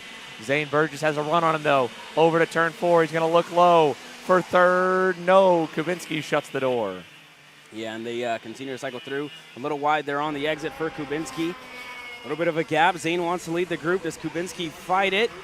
He's not going to fight it too much. Zane up to P3. Kubinski slots back in line, so that gap is going to close down here. Francisco isn't close enough to make the move on Manolio this time by on the back straightaway. For Francisco, had a great exit. Does he go to the bottom? He does. Inside for Francisco, looks to get the move done. They both go wide. Manolio's in the marbles. Zane Burgess to the point of the field in the back section. He's able to get it done. Francisco back to 2nd, and he's Easton Kubinski up to 3rd. The fight is on. From dead last to the lead, Zane Burgess is going to take us to the line. 2 laps to go, right at the 0 marker, and Burgess defends us low into 1. Looks like we're going to get 3 more here. The time just ran out after they cross the stripe. Flores looking for an over-under here on Manolio. Is he going to get it done? Zane Burgess going to defend with everything that he's got. A last-to-first challenge for Zane Burgess. Has done it well so far. Francisco looking to set up Burgess. Isn't able to get it done. They're all stacked and packed. But here comes Santi Orioli. Santi Orioli now making it 6 if he can get there. They're going to low line it. That'll make it easy as Burgess leads Francisco trying to go back-to-back. Kubinski looking for the first win for him. And Burgess is going to block low in the S's. Here comes Easton maybe, not going to be there. And Zane to the inside down the back straightaway. Kubinski low to block for 3rd. Francisco to the high side and over under. Flores looking to get a move done on the outside as well on Jake Manolio. He's there for a second, not close enough. Orioli really closing in. He's about to get to the rear bumper here of Marcelo Flores. 6 cars in the battle for the race win. It should be 2 sticks in the air. It is. Justin Districh, 2 sticks in the air, and officially crunch time for Zane Burgess. Kubinski to the outside. Looks to set it up. Not close enough. Can Kubinski get it done here on Francisco? He can. Manolio looks to go on the inside. Everybody kind of gaggled up here. A big accordion effect as there's Santiorioli on the bottom. Looking to go through on Flores. Not able to get through either. There is nowhere to go in this group but the bottom. That is where Zane Burgess is planting that black and orange Sodi to hold the lead. Francisco high again. A big over-under. He'll get a nose down low to the S's. Side by side for the lead.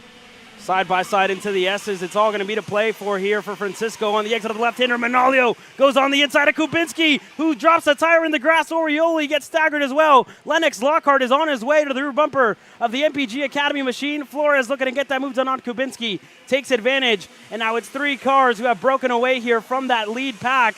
Burgess leads from Francisco to Jake Manolio. White flag in the air this time by. Big run coming for second place in Jaden Francisco. He's got a run to Burgess. He'll look to the outside, checks back, looks again. Manolio way high and low. Through turn 2, Burgess holds the lead down low. Parking the bus here is Zane Burgess as Flores and Kubinski rejoin as they're all kind of staggered here.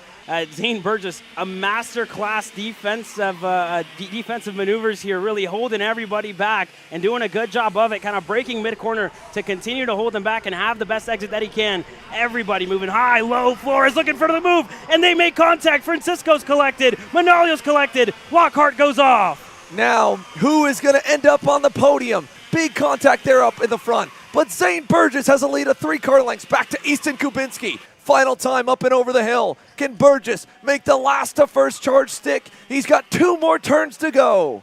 2 more turns to go. Kubinski not going to be close enough this time by. Zane Burgess has done everything possible to get this done. Kubinski with a great run to the line. They're going to go side by side. Drag race all the way to the line. Who is it going to be? It's Jamaica against the U.S. AEM against Sony Racing USA across the line. Easton Kubinski wins in Micro Swift. 7 thousandths of a second. Easton Kubinski is a national race winner here in Cincinnati. What a run to the end. What a crazy finish. There was Mick Gabriel. He didn't barely get any bit of that line watching from the backside.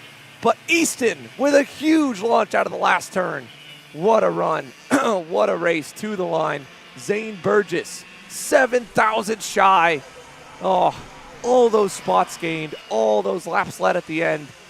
19 spots forward and a bigger points lead for sure. Well, still a big one. Kubinski on that last lap, taking the lead, getting the 20 points back, and there is the other end of the final lap. Jaden Francisco watching the leaders on the cool-down lap. What a heartbreak for that young man. What a great race weekend he put together, and all he gets to show for it is a ride back on the recovery vehicle. Yeah, same story there for Jake Manolio. Just 2 sides of the story there for Easton Kubinski. Now a national race winner. For Zane Burgess, a great drive up the field.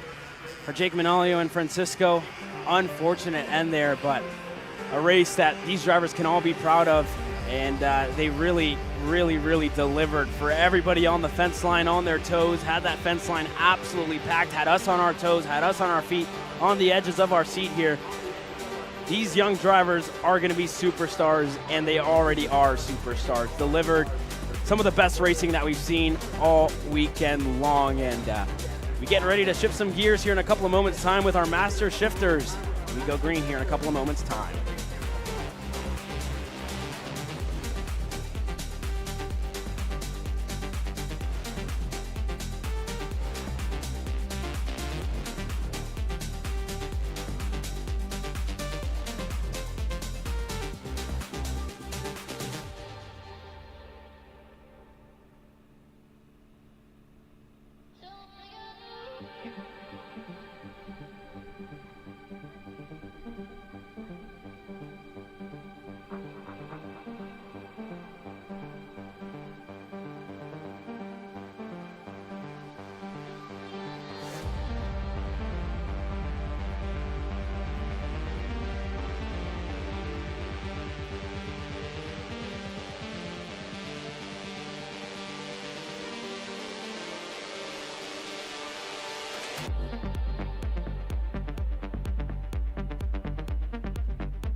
Track cleanup continuing here as we get set to go green with the Pro and Master shifters. But before we do, let's go down to one very happy young man who just got a major win and the new points leader, Easton Kubinski. Alex? Thank you, Xander. Easton, that is a contender for Race of the Year between you and Zane and everybody else in the Micro Stars category.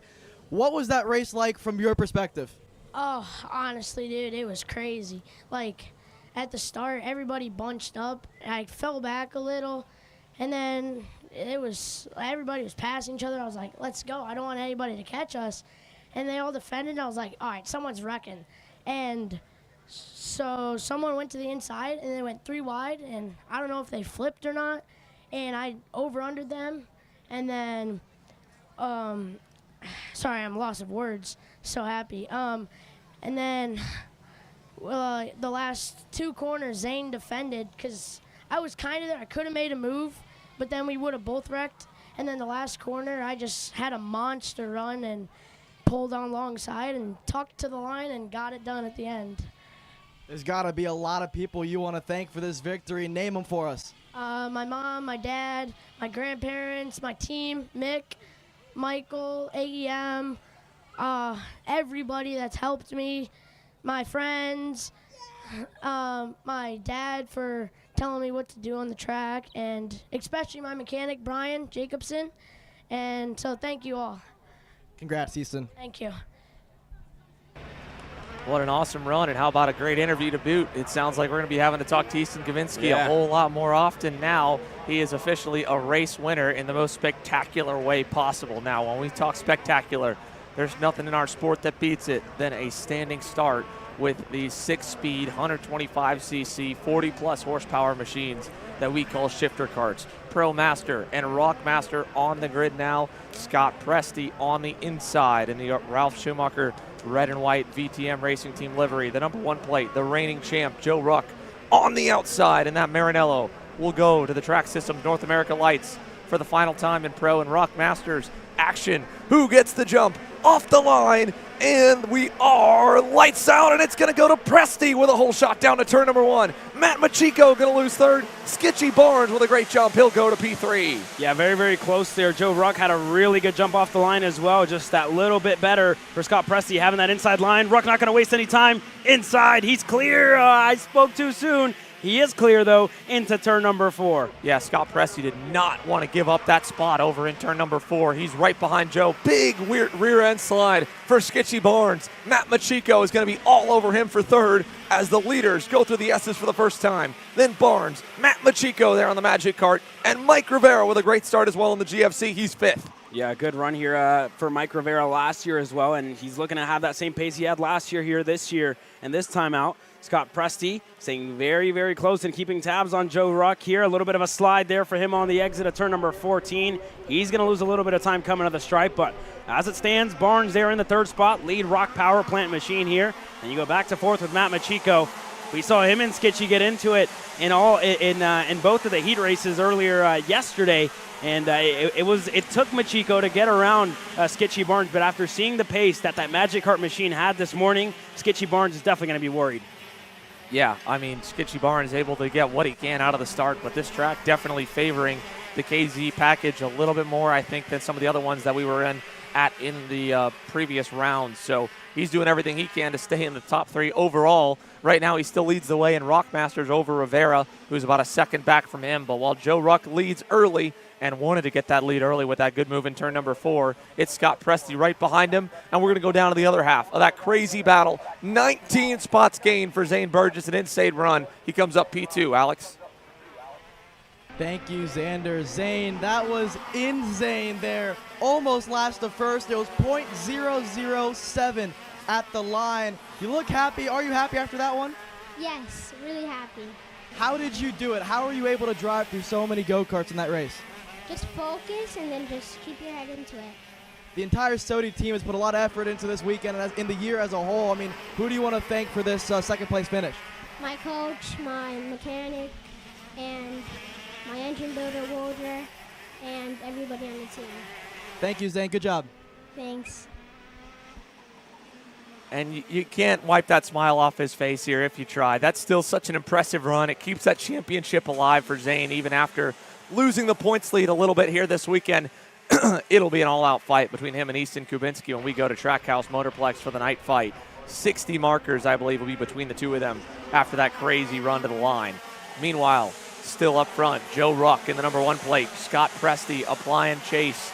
And back behind him, 2 more pairs that are close together. Skitchy Barnes and Matt Machiko there for 3rd. Mike Rivera, Luis Quinones for 5th and 6th run together as well. Mike Gouache currently in no man's land in 7th. And then there's another pairing with the other Luis Quinones on the LFB entry and Ryan Frank on that VTM Racing Team Ralph Schumacher kart. But here's a look in once again for the overall fight for 3rd. While Scott Presti continues to press on for the lead, Skitchy Barnes has almost all 3 of them behind, starting to stack up behind that Maranello. Yeah, definitely stacking up here. Again, just a little bit of a difference in line here for Skitchy Barnes. You're starting to see him go just that little bit wider in every single corner. Machiko looking to cut the corner short, kind of going in to the apex that little bit sooner. And it's definitely a toss-up for what's working, especially the difference in power in between both of those machines. But the battle for the lead is definitely heating up here because Presti all over the heels there of Joe Ruck and not going to get it done into the hairpin here. And for me, Presti's being patient here with Ruck. It looks like Presti has a lot of speed here. They're really running the best lap times out of anybody else on the racetrack. 53.8s very, very quick and almost they're running about qualifying lap times very similar to what they ran in qualifying, but you start to question, is it too early? Are they pushing too early? It's still a very long race here, Xander.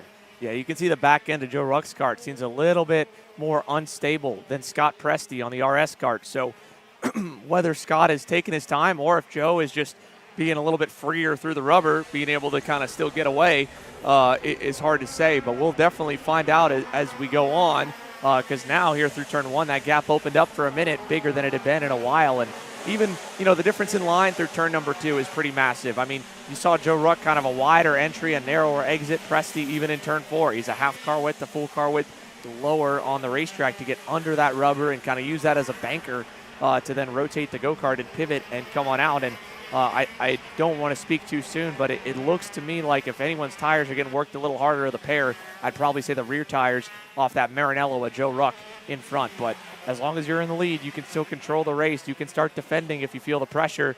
And we're going to see a move here as Matt Machiko takes back third and holds it into the back hairpin turn 13. Skitchy Barnes, nothing he could do. He didn't get the run off the S's, and Matt Machiko will go back on the overall podium. Skitchy still leading the way in ROK Masters, but not by much. Only about 9 to 8 tenths back to Mike Rivera there on that black and white GFC. Yeah, very good run there by Machiko on the straightaway to get that move done, and very smartly so defended the very next corner to not allow Skitchy Barnes to try and make a move down the inside. So very smart there by Machiko to hold off Skitchy Barnes. But continue to cycle through. Just about 9 minutes to go left in this one. A lot of racing action left, and for all these drivers, I mean, we talk about it so much, especially at all these racetracks. At Charlotte, we talked about it. There was a lot of G-force going around all those really high-speed corners. At this track, it's a very technical, very tight, a lot of turns, and you have to be really kart fit to be able to race in this. Yeah, you do. I mean, this pushes you, and we're going to see more of that kind of show itself on display as we get to the final few laps, and the drivers are spent, the tires are spent, the karts are, not handling as good in those last few laps. And now here we can see Luis Quinones trying to take advantage of some second half of the race pace on Mike Rivera, but that move was not quite there. He was a little bit too far back to make it work, but he definitely had the momentum on the KZ-powered JMF factory kart. Rivera, though, still really smooth and good in the infield and some of the slower portions on that ROK-powered machine. Again, you can tell the difference of the two categories. 500 numbers for the ROK drivers. That's Skitchy Barnes in the 509, Rivera in the 522. And whoa, Luis Quinones catches Rivera by surprise. He'll take over the fifth spot with a slick move there at the end of the S's. What a move there by Quinones. You don't really see it often in that shifter class, but when it's done, it's a very, very slick move and very well timed. So props to Luis A. Quinones to get it done in his JMF factory kart machine. And he now moves up to the fifth spot inside of the top 5 here for Luis A. Quinones there. And then further back, Michael Bosch right behind him in the 7th spot. Frankie, it seemed like he had issues, but there goes Scott Presti to the point of the field in turn number 4. New leader out of turn number 5. Scott Presti stalked him, waited, pulled up to within a tenth at the line, and now Joe Ruck has to play chase and go to work and try to find where he's missing a little bit to Presti. Out of the S's and up and over the hill. We are about 8 laps in, mark it right around the halfway mark here, and Scott Presti commands the field. Yeah, Scott Presti has had just about 8 minutes to learn from Joe Ruck to see the differences. Ruck didn't want to wait at all there in turn number 13. Wanted to go right back on Scott Presti and be in control of this race, but not enough. Still 7 minutes to go. A lot of racing left here on our hands. Can Joe Ruck get the move done in turn number 1? Staying in line here. A lot of pace for Scott Presti on that straightaway. And Ruck just not able to get the move done there. And still going to learn. But like I was saying, for Scott Presti, he's had just over 8 minutes to learn from Joe Ruck, to see where Joe Ruck is weak, to see where Joe Ruck is strong, to kind of fix his line, fix his braking zones, fix his driving that little bit that he was missing. And for Joe Ruck, he was in control that entire time, not knowing what Scott Presti's doing. But now it's flipped. Joe Ruck is in that position where he can learn, where he can see what Scott Presti's doing, the difference in line, the difference in driving, the difference in braking, the difference in gears. A lot to learn here for Joe Ruck, who's already won at this racetrack a couple of weeks ago here at the SCUSA Pro Tour. And you've got to make those adjustments very quickly, otherwise Scott Presti is going to drive away. But Joe Ruck, to his credit, is holding him honest. He's going to have a big run on him here down this front straightaway even. he'll pull right to the bumper, even give him a little love tap down by turn number 1. So ROK is close, and he's going to almost send it there in turn number 2. Just a bit too far back as he kind of locked the rears up, and now he'll have to go back to work once again. Very, very close there for Joe ROK into turn number 2, but now going to have to recollect himself, get back in that mindset of chasing. Predator versus prey here. The Maranello team kind of trying to take the win away here from Scott Presti. A solo operation here for Presti. Lone man tent, just him and his trailer. I believe his son was with him here, kind of supporting him on that Friday afternoon. I've said this many times already this weekend. Scott Presti, not here to be second, not here to be third. Qualified in the 5th spot. He wants to win, wants to get that win here this year, and he likes the Motorsports Country Club of Cincinnati. Wants to get it done here. Joe ROK already has gotten it done. He's kind of the number 1 plate holder, the championship leader, I believe, coming up to this point, and very, very fast.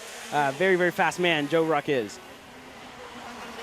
So as they go out of turn number 3, he'll have another run at him. He didn't go in turn 2 this time. He's almost, but I wouldn't say close enough to make a move in turn number 4. The good news is time is still on his side. As long as he's able to keep pace with Scott Presti, it's not over. He'll have another chance here in a little bit to bring the fight to him. They're still working lap number 12. We're anticipating around 17 laps, more or less, for their main, maybe 18, with how quick that these shifters are able to lap around the MCC Kartplex. But through the sweeper, not anywhere that he could really make a move here, maybe into this last turn. But now as that grip has gone down and the drivers are quick to kind of get low and get onto that Rhino liner with their outside tire, you could see it. That line is super, super tight. There was a great look at the Maranello team, the Carbolos Racing Engines powered operation, kind of watching along as Joe ROK tries to hunt down Scott Presti once again, back up to 2 car lengths now over to turn number 4. Yeah, ROK was a 10th down on Scott Presti the last time around, but I mean, that gap has definitely closed right back down, a car length in between the Maranello machine and the VTM Ralf Schumacher machine of Scott Presti. So ROK, still a lot of pace here. If we thought these drivers were going to fall off the pace, they aren't. They are the fastest drivers on the racetrack here. Only 3 drivers in the 53 second markers, and Scott Presti and Joe ROK, 2 of those. Matt Machiko, the other driver, in the 53 second marks here, but he's in 3rd with 5-second gap to your leaders here. Yeah, there's a huge gap back to Matt Machiko. These 2 drivers are the class of the field right now, and Joe ROK is just kind of rubber banding back and forth from Presti. While we still have a few laps remaining, we'll try to pop the spotlight a little further back and talk some more about the rest of this ROK and Pro Masters field. Lap time by Matt Machiko was not terribly far off the 2 up at the front of the field. 5.2 seconds back on that Magic Kart in 3rd. This will be a good day, not a great day for Matt Machiko, but you heard from him in warm-up. He said he felt like they made some more changes overnight, and they had found a little more speed as the session, the weekend as went on, and that he said that he felt like after that pre-final, if he would have started closer to the front, he might have been able to hang with these 2, but Joe ROK and Scott Presti have kind of found another gear to keep improving and making that benchmark to get to even tougher. Back from him against Skitchy Barnes, leading the way in the ROK Masters subcategory over Mike Rivera. That gap between the 2 of them, you can see, is 7.5 back from the lead for Skitchy and another 4 to find Mike. So Skitchy Barnes, while he's off the official podium for the overall, it looks like he'll still score the class win in ROK Shifter Master. Rivera 2nd, and here comes another look for the lead. This time, Joe ROK is going to send it and get through. Back in that same corner, he took the lead away on lap number 1, turn 4, the money spot for Joe ROK.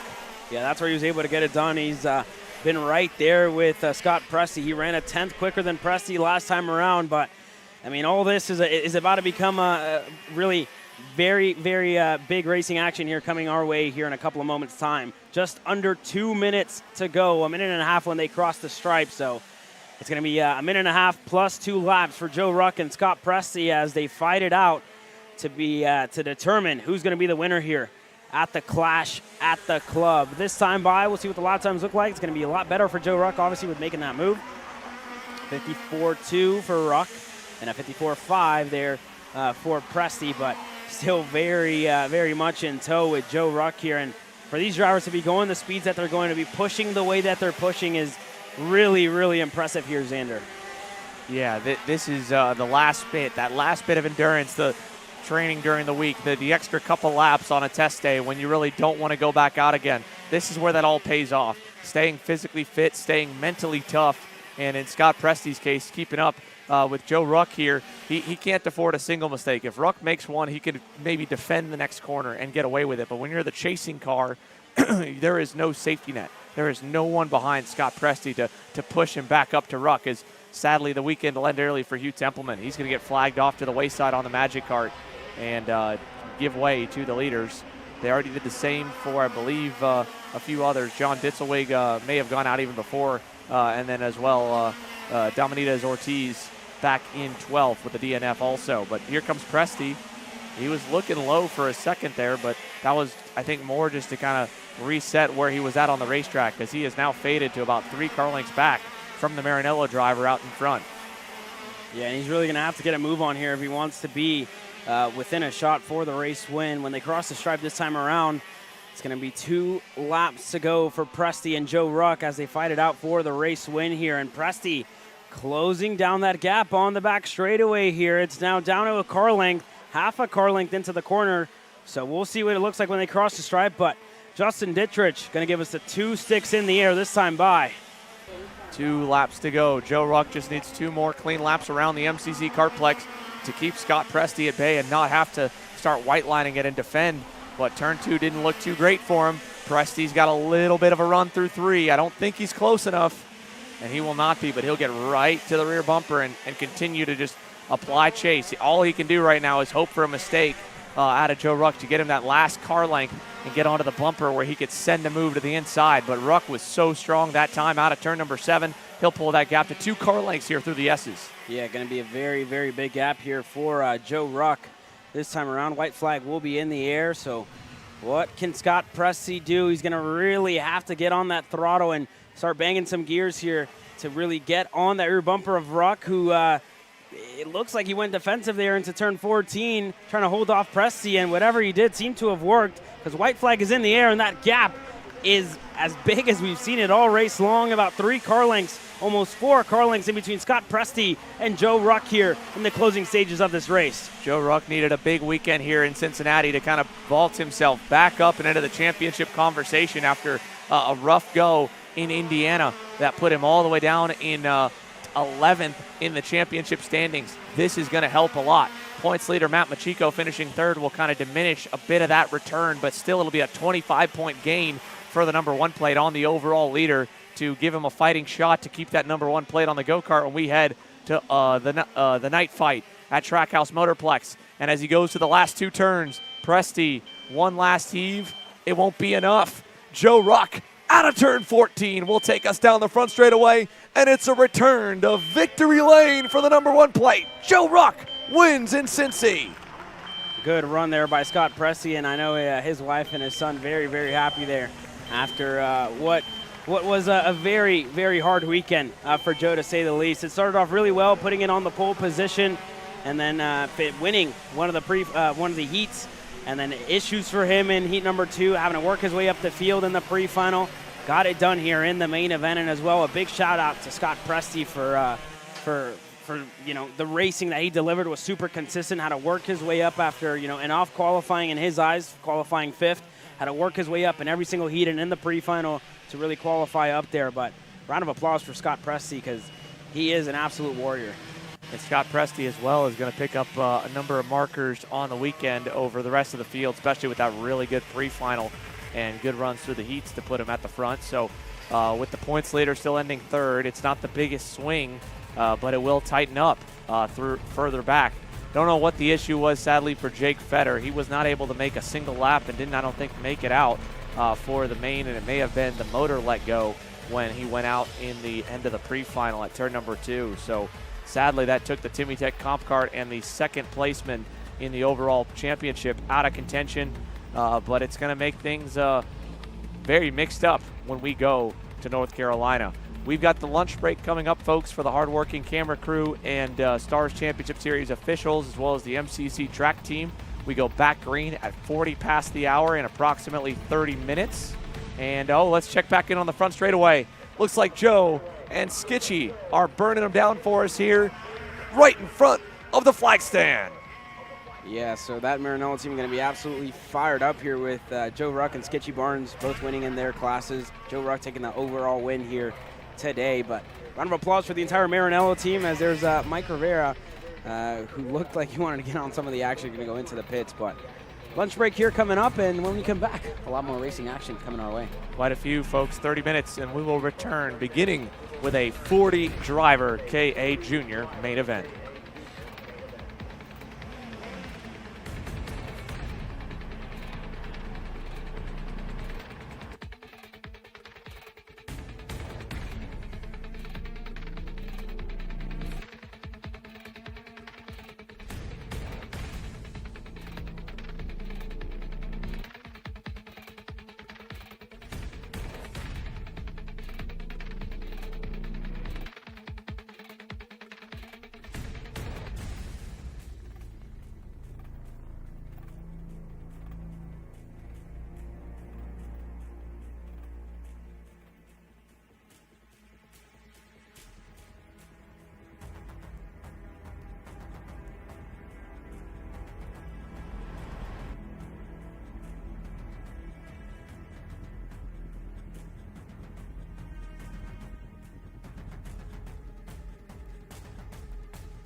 Welcome back to the Motorsports Country Club of Cincinnati. We are ready to go green with this KA Junior main event. 40 drivers in total, and we're going to try to run through them all of how they will line up as they hit the track for the outlap. First and foremost, up at the front of the field to line for this main event will be Ty Fisher and Enzo Vidmontien, two drivers who have been battling at the lead group, it feels like, all year. But Fisher, no wins yet to his name. Vidmontien, the most out of the junior division. Landon Boer and Jackson Deal, Roman McCurdy and Ryan Mort all make up an MPG lockout of rows 2 and 3 as we go back to row 4, Caleb. Homer Heeman and John Antonino on row number 4. Bex Cranston and Tyrone Kemper Jr.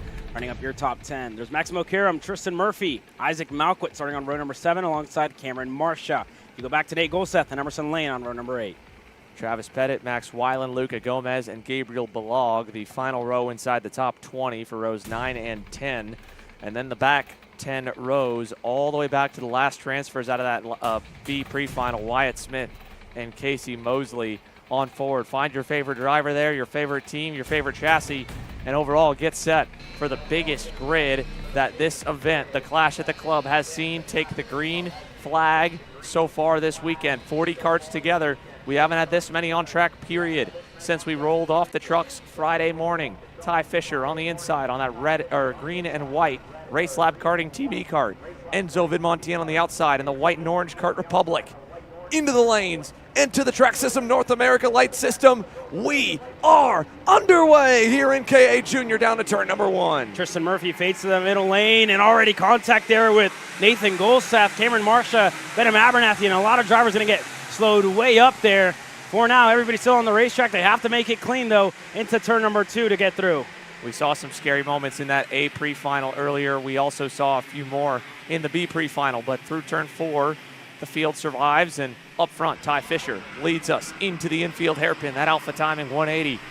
2 and single file, maybe a couple 3 wide. They're all gonna survive over to the S's, all 40 at full song now as they hit the back straightaway. Yeah, and everybody just kind of tiptoeing around the racetrack here. They don't want to be involved in you know, something, a crash or whatever it may be here, or especially early on in this race. You can't win the race on lap number 1, but you can definitely lose it. Now as they exit the last turn and get up to full speed on the front straightaway, like you said, Caleb, I think that's ringing in all their minds after how gnarly the racing was at the end of Saturday.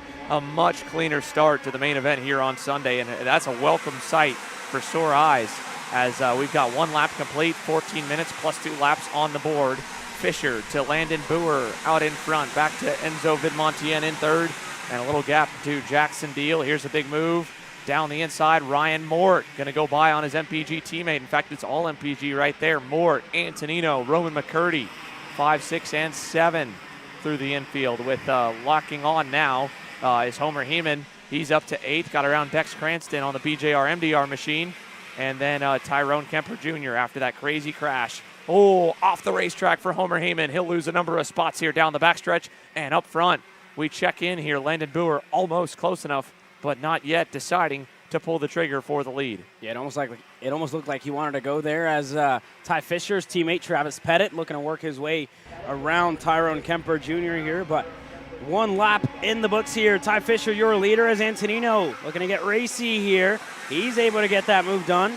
Moves up 1 spot better. He got that spot done on his teammate Ryan Mort. McCurdy right behind him, and Isaac Malquit inside of the top 10, P8 here. So with just 2 laps complete, we've got a lead group that has formed at the front of the field. Fisher, Boer, Vidmontien, Jackson Deal, and a healthy margin back to 5th, 6th, and 7th. Your updates on some of the big movers early on. Again, keep an eye on Nathan Dupuis, who led laps in that A pre-final before crashing out in a scary way. Chase Gassiet-Lee already up 10 from 24th. He also failed to finish that A pre-final, so he's moving up the grid quite a bit here on the opening lap. Good stuff for Chase. 5 spots up for a few more further down the order as it was a rough start for Cameron Marsh and Emerson Lane. You can see both of them lost double-digit positions by the end of the opening lap.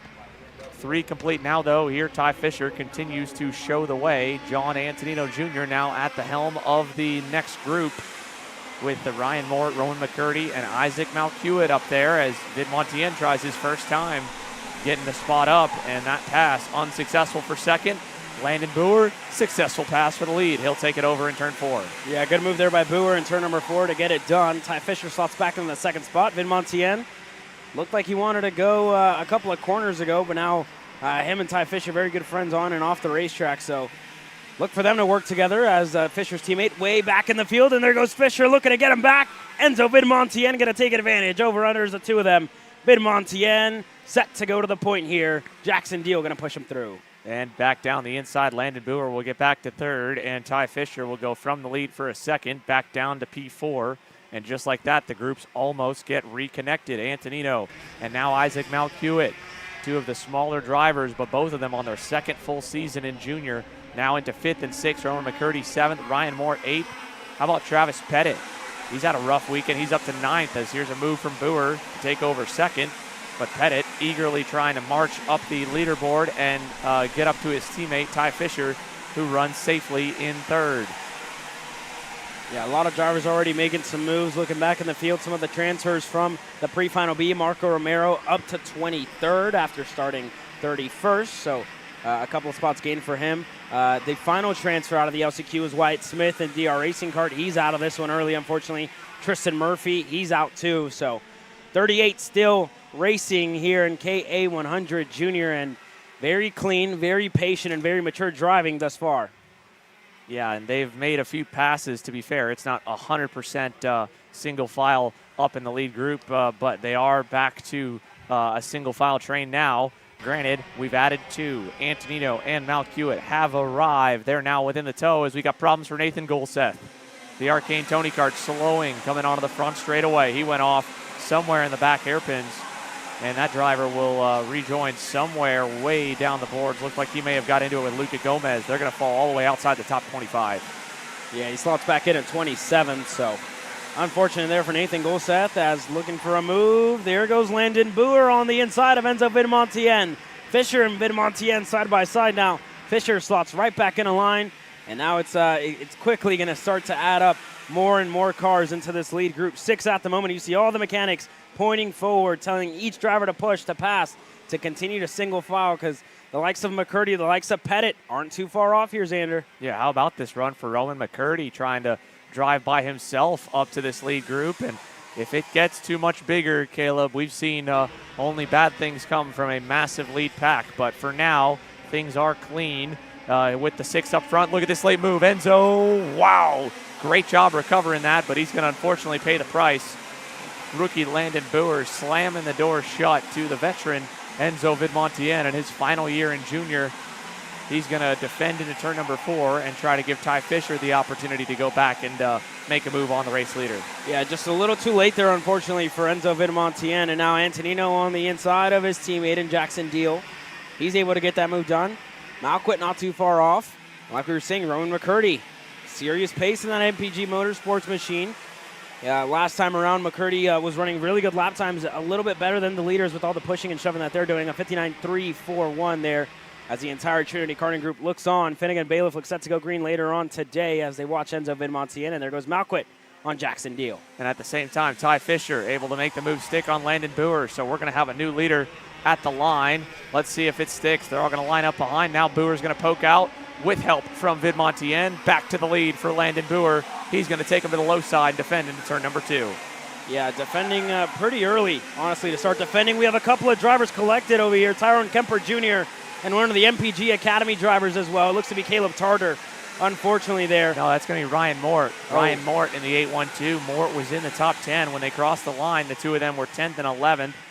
And Tyrone Kemper Jr. finds himself in the exact same piece of real estate he did the pre-final yesterday, sadly, and he was having a good run going also. Wyatt Smith also pulling back into pit lane, but Kemper Jr., Ryan Mort, they are going to continue, but probably get pulled into the pit lane. Look how many karts we've got now up front.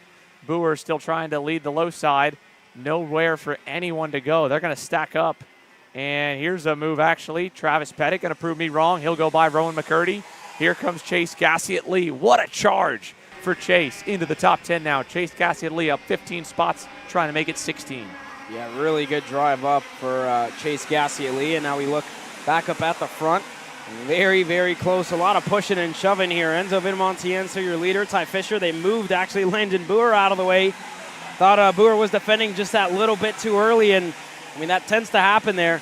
He loses a couple of spots, 4 spots. Malquit was able to get through. Antonino gets through. And now a couple of veterans in Enzo Vidamontien and Ty Fisher are going to lead us here. Jackson Deal making a move back there. He'll take over the 5th spot from his teammate. And for Ty Fisher and Enzo Vidamontien, how well they've worked together, and they are well outnumbered by the 3 MPG carts around them.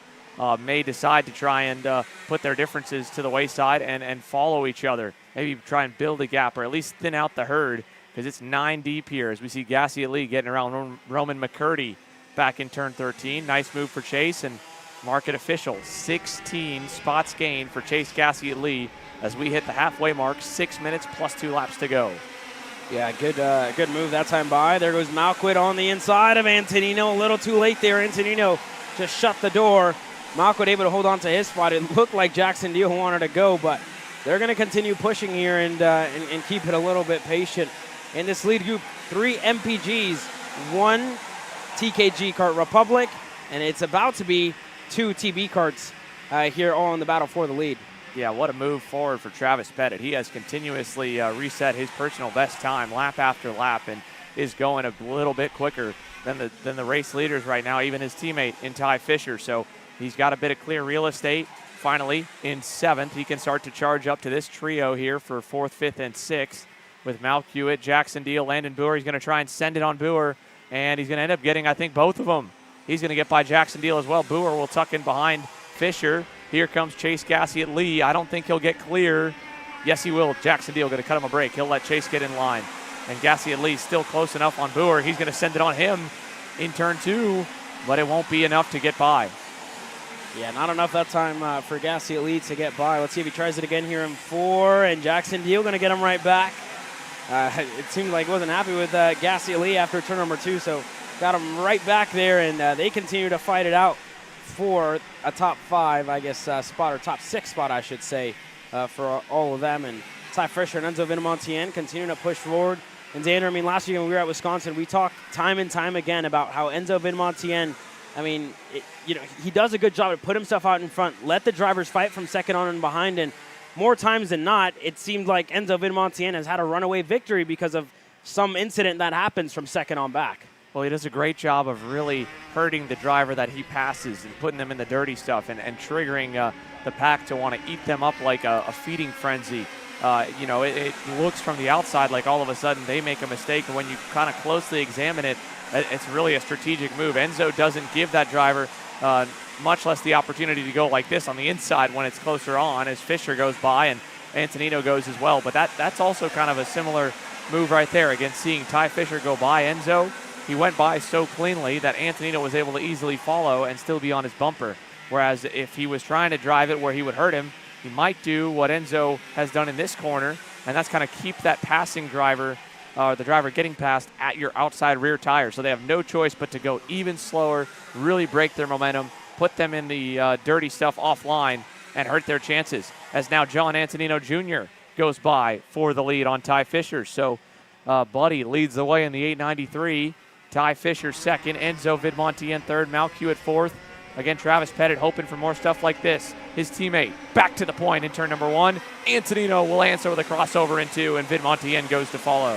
Yeah, Antonino, something to note, he knows how to win around this place. He won the Clash at the Club last year with the Tesoro Raceworks CRG team there, and he looks to do it again. Tony Tesoro still working on his kart this weekend, but different colors, different team this time around, and different competition as well, Xander. Very, very different competition with the likes of Vidamontien, Ty Fisher, Malquit, Pettit, and others that all know how to get themselves up there and how to win. And there goes Vidamontien. Look for the move, and that's going to hurt him more than anything. Ty Fisher going to get through, and so does Malquit.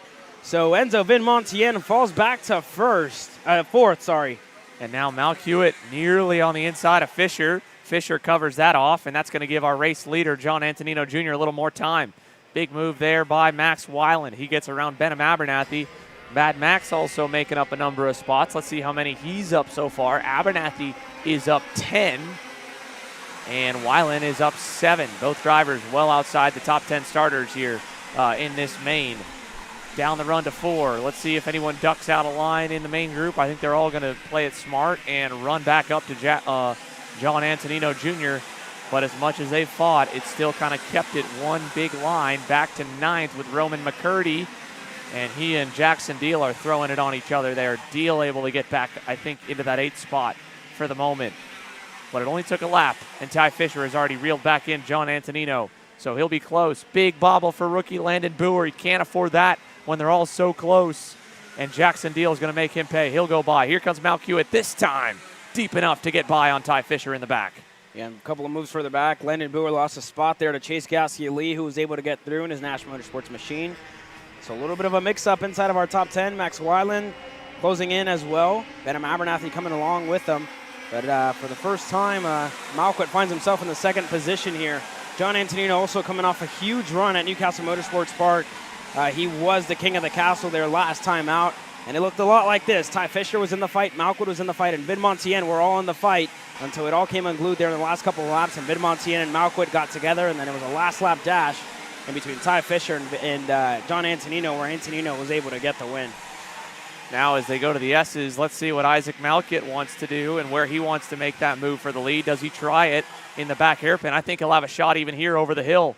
He's going to fade low, but so will Antonino to defend a bit.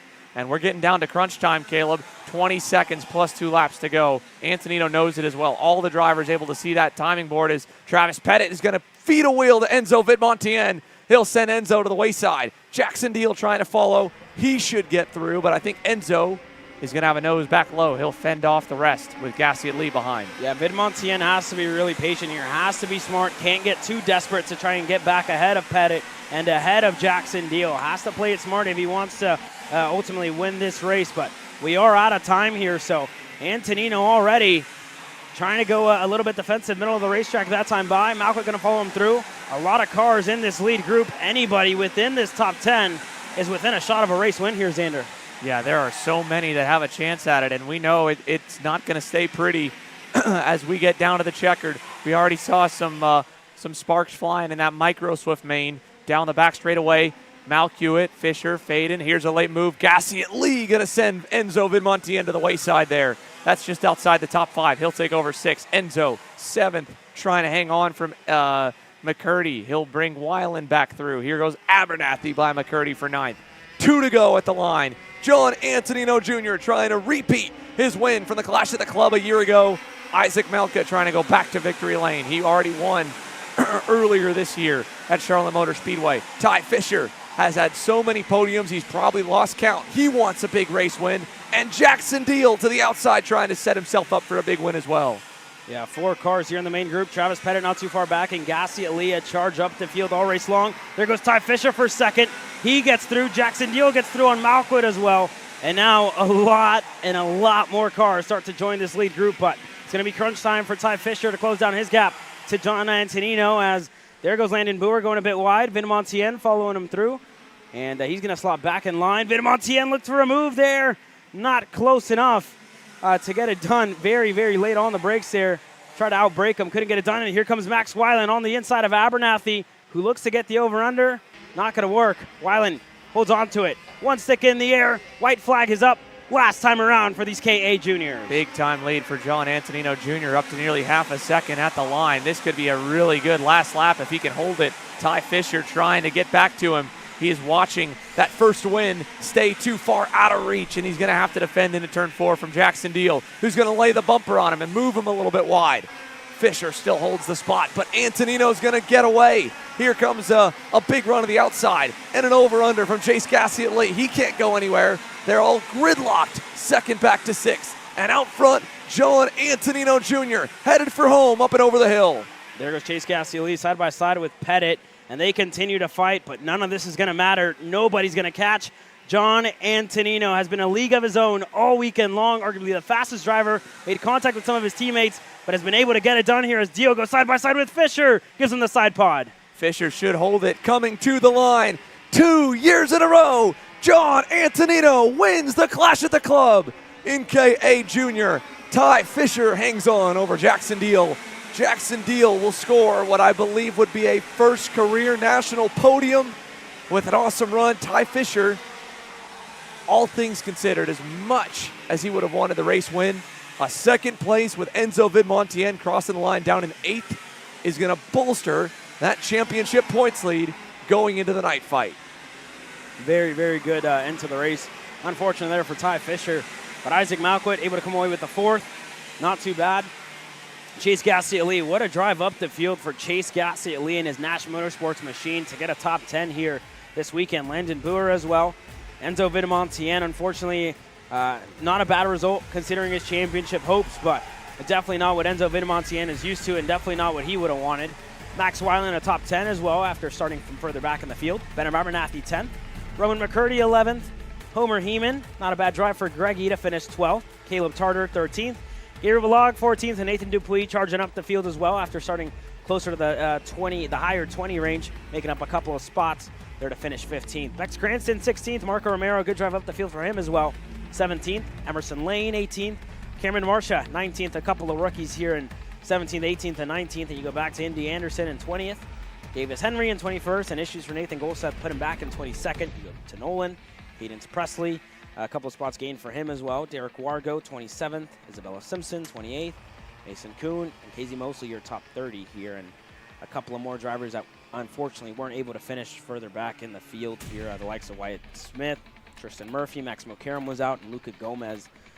All that I have seen here for now. But yeah, a couple of drivers there were out early and weren't able to close this one out. Tyrone Kemper Jr. as well had some issues here, Xander. Yeah, what a bummer for Tyrone Kemper Jr. Emerson Lane and Cameron Marcia, they also, like Nate Golseth, got kind of shuffled wide on the first lap. They fell back to 27th and 28th, so they at least recovered to a top 20.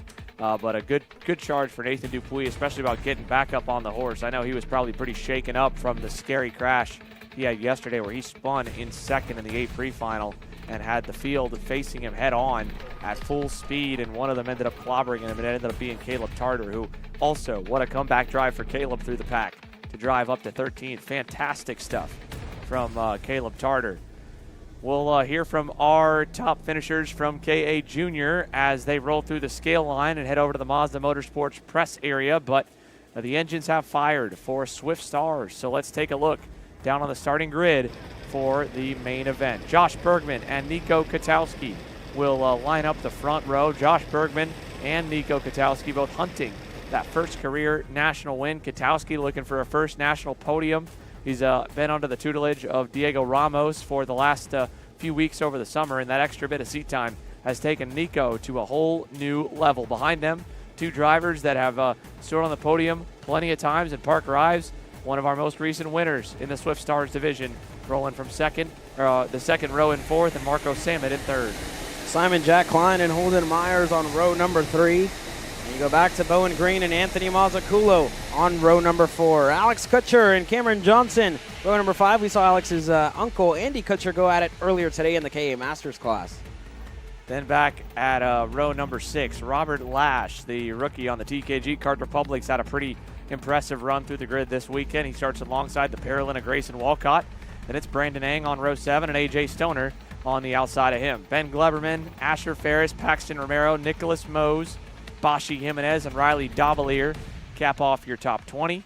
And we'll take you through the final couple of rows here with Silas Root on the inside of row number 11. And while the field is forming on the back chute, the last couple of drivers getting into position now for this Swift Stars main event. A slow crawl from Josh Bergman and Nico Katowski as the last couple will get into position. Yeah, so the last couple of drivers there getting to the rear end of the field to round up your Micro Swift class here this weekend. But a good weekend nonetheless for Josh Bergman and Nico Katowski, looking to take the fight to the TKG Kart Republic driver there, as they have delivered some great racing action all weekend long. And we saw how good the Micro Swift class was. The Mini Swift, we are almost expecting the exact same from this other Swift category, as they're instructed to slow down. Bergman with his hand in the air. But we're about to get into the tram lines here and get set to go green. Alec Coates, the race director, letting the kids know, hey, keep the speeds low. Wait until the blue cones. That marks off the start zone. Bergman's on the power a little early, but it should be good. Green flag in the air. We're racing down to turn number 1. Marco Samet will go to second right off the rip, and trying to find a hole down low will be Katowski. I think he slotted a 4th or 5th there going into turn number 2.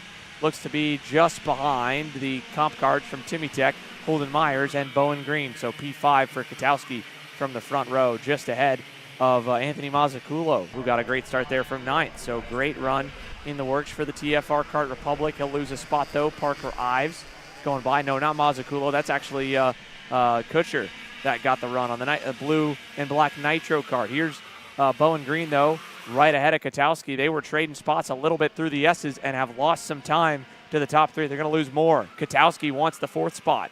He'll take it into the sweeper, and Parker is going to follow both and take both of them into turn 13 and get the spots away. Yeah, Alex Kutcher looked to go through there on Katowski as well. Just couldn't make that move stick, and everybody else going to cycle through. I believe everybody was able to make it through that start, so we still have everybody here with us on the racetrack and lapping around as side-by-side action there further back. But Katowski and Ives just struggled there on the start, and I mean, we've made this point. We make this point every time that we come to this racetrack, Xander, and it's really, really hard to start on the outside at the Motorsports Country Club of Cincinnati. Well, at least they're going to have a chance to make up some ground, because already up front, Josh Bergman is starting to dance the low line fest here with Marco Samet and Holden Myers right behind. That's going to allow at minimum Parker Ives to rebound back forward. Katowski right there with him, 4th and 5th. So we're going to keep our eyes on the Mini Swift field as we as well go down to pit lane. Alexander Searle has caught up with now a 2-time Clash at the Club winner, John Antonino Jr.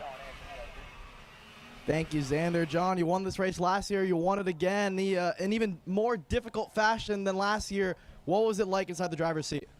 Yeah, once I got to the lead, I kind of just white-lined it for the most of the time. I felt insecure about the guys behind me. I felt like they were going to make a move, so I just white-lined it until the finish. You came off huffing and puffing. I mean, how physically demanding was that final? It was really tough. That was probably the hardest battle I've ever had and the hottest heat, so I'm just happy that I got away with it. Who do you want to thank for this race victory? My dad, Race Labronte, Chase Jones, Liquid Sky, Minus 273, Simmons Construction, and everybody else who supports me. Congrats, John. Thank you. There you have it from our K8 Junior main event winner, John Antonino. And while we were side by side, they went side by side for the lead. Marco Samet now commands the field over Holden Myers. Josh Bergman back in 3rd. Parker Ives 4th. Katowski 5th. Holden Myers 6th. Big move from Ben Gleberman. He'll go by on Kutcher down in the sweeper.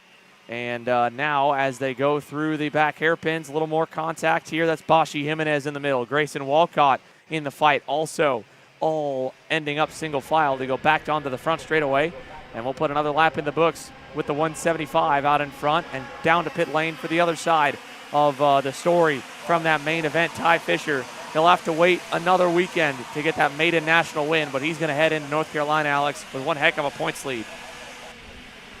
Thank you, Xander. Ty, you came off the racetrack there a little bit frustrated. I think anytime you can be upset with a P2, it's probably a good day. Yeah, I was just a bit frustrated. The race was more blocking than battling and trying to drive. It was just everyone defending, but I'm not as good as that, so everybody else just took advantage of me a little bit, but I made a few mistakes as well. Well, you extended your points lead nonetheless heading into Trackhouse for the final round. I mean, where's your confidence levels like heading into Charlotte? Yeah, I'm pretty confident. I know the track well, and I like the track, so I think I can definitely get away with the championship and hopefully a victory there. You mentioned you weren't really as comfortable as the other drivers around you in terms of defending middle of the race. You think you learned something in that final that you could take to Trackhouse? Yeah, just all the different strategies that drivers use and different just ways that drivers drive. So I just need to learn the competition a bit more and improve myself. Congrats, Ty. Thank you, Alex. Back on to the Mini Swift Stars main event here as they go into the Alpha Timing hairpin. Marco Samet has been shuffled all the way back to 4th. Parker Ives now up to 3rd, getting around him this lap. And Josh Bergman and Holden Myers have gotten away a little bit once again. Mark that gap of maybe 8 tenths, 9 tenths or so for those two And we talk about Ty Fisher wanting to get that first career national win. He came up just shy once again, P2 for the Race Lab TV. But Josh Bergman, Holden Myers, either one of them, this would be a huge, huge win for them. Their first as well. And to be honest, both of them have already had a number of firsts this weekend. Holden Myers getting the pole in qualifying. Josh Bergman winning the pre-final, winning some heat races. I mean, that's a huge boost to the confidence no matter what happens here on out. But still, they have a real chance right now to pull away. They are on the cusp of breaking the draft back to Parker Ives. Yeah, first win in Mini Swift, I believe, for Josh Bergman. This would be one last year at Utah in the Microswift category, if I'm not mistaken, and looking for a first year at the Star Championship Series, and first with the Trinity Karting Group Kart Republic team after moving just near the winter and found a new home here with the Kart Republic team. And Holden Myers, a driver that looks to deny him here, sitting in that second spot. And they go to, it would also be Holden Myers' first national podium. He was able to get it done. But a kid with a lot of wins who's in third here at the moment, looking to close down the gap and maybe deny both these kids from a couple of their firsts. Yeah, Parker Ives has had one heck of a summer, kicking off with his wins in the month of April at Charlotte Motor Speedway and Trackhouse Motorplex, across the Star Series and the U.S. Pro Kart Series into May. I mean, he has been exceptional, and hopefully he can bring the rest of the pack into this and keep making it exciting, because right now, at this point, he lost a little bit. He needs some more help for Marco Samet and Nico Katowski. If he's going to run down the top two, he's just a little bit too far back and not fast enough on his own compared to Holden Myers and Josh Bergman working together. Now, I will say at least it has cleaned the racing up by spreading them apart like this, with the leaders setting some really, really hard lap times to reach, because you go back from Marco Samet, Nico Katowski there in the fifth spot, has Bowen Green behind, and Brandon Eng somewhat there and even a little further away to Ben Gleberman, but they've dropped the rest of the midfield. Simon Jack Klein's over a second and a half back now, another second and a half, nearly 2 seconds to Grayson Walcott as Brandon Eng drops a tire there coming out of the S's. Yeah, and you see him just shake his head there, knows that that mistake, it definitely isn't going to help him out at all, as he's now probably going to fall under fire here shortly to the likes of Ben Gleberman and Simon Jack Klein, who's not too far off either, inside of the top 10. So still a lot of racing action left. Just about 7 minutes to go here for the Swift Stars. 7.5 to be exact here for the likes of Parker Ives to try and close down his gap to the top two. But again, kind of no man's land here at the moment. Not close enough to get the draft from the top two, and not close enough to get a push from behind from Marco Samet and Nico Katowski here, unfortunately, Xander. Yeah, I mean, he's faster than 4th, 5th, and 6th. Last time by, they lost 2/10 to the leaders. He only lost one, but again, he still lost. Josh Bergman and Holden Myers, this could be a two-man race here, although Holden just made a big mistake somewhere just off frame out of turns 4 and 5. Holden Myers just fell off the back bumper, and around goes Marco Samet. Marco Samet spins down at the bottom of the S's, out of 4th. And a top 5 goes way out the window for Marco Samet. I don't know if he just dropped the rear tire off onto the outside of the racetrack, but Marco Samet, that was a rough, rough ending to the main event. Thankfully, the plastic wall did its job there, kind of caught him, but oh, what a bummer for Marco Samet as you look at all the nervous parents on the fence line, keeping an eye on their young drivers as they head down to turn number 1. Here's a look at the top couple. With Parker Ives now getting a draft off of Holden Myers. This race dynamic has completely shifted. One mistake out of Holden gives Parker some draft and hurts Josh Bergman's lap times, and now the top 3 are less than a second apart. Yeah, last time around for Parker Ives, 102.251, 3/10 quicker than Josh Bergman. Holden Myers lost a lot of time to Ives there.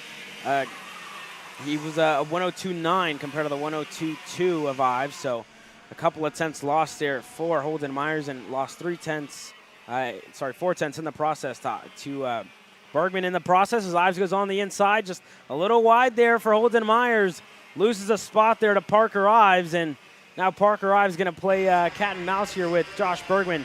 Try and chase him down and run him down in the closing stage of this race. Holden Myers just has to keep consistent here, has to keep pushing, has to keep hitting his marks here if he wants to be within a shot of the win. But what a run down that main straightaway for Parker Ives to really close down the gap to Josh Bergman. And now he's going to take that momentum and force Josh to go to the low side. 5 minutes plus 2 laps to go, and this defending could bring new life to Nico Katowski and Bowen Green back there in 4th and 5th, because Josh Bergman does not want to give up this lead. He is so afraid right now, I think, of Parker Ives, and he has all the right in the world to be. Parker looks to be the fastest car still running right now on the 149.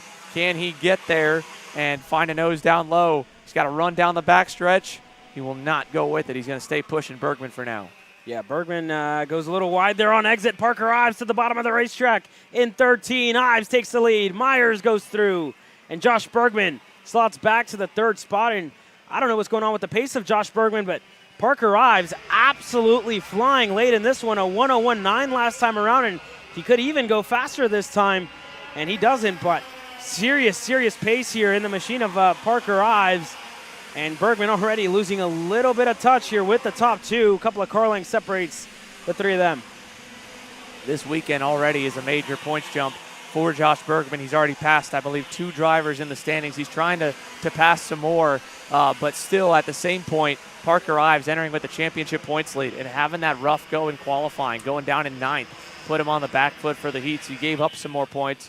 He entered this main event only 24 markers ahead of Marco Sammet, but now with Sammet looking at a DNF, or at least a very far back finish, as he's still running, but back in the 25th spot, and Parker looking at a race win, that could be the difference to giving Parker Ives a potential walk-off victory at Trackhouse for the night fight with a home crowd hoping to welcome his first career Swift national title. But out of the back hairpin, we're starting to see more battling for 4th on back. Bowen Green, Katowski, Brandon Eng all trade in the spots there. Katowski now ahead into 4th, Eng into 5th, and Green down to 6th. Yeah, and for Josh Bergman, continuing to lose time. Lost 3/10 last time around. 1:02.4 for Bergman, 1:02.1 for Ives and Myers. So I don't know if I have no idea what's going on here to Bergman. He's really quick at the early stage of the race. I don't know if he's too stuck here late in this one or what's going on with that Kart Republic, but he's losing a little bit of time here to Katowski as they're starting to close in just that little bit. He's caught up with Brandon Eng and Bowen Green, and they're going to look to get up here and contend for a podium as Bergman, I'm mistaken, has a really good run on this back straightaway and closes down to 2 car lengths. Yeah, big run, big needed run as well for Josh Bergman. There is no help behind him. He needs to will himself back into this fight, drive back to the top 2. There's still plenty of time to do it. He's still within the draft, 2 car lengths back on the front straightaway. Holden Myers as well, right in the middle.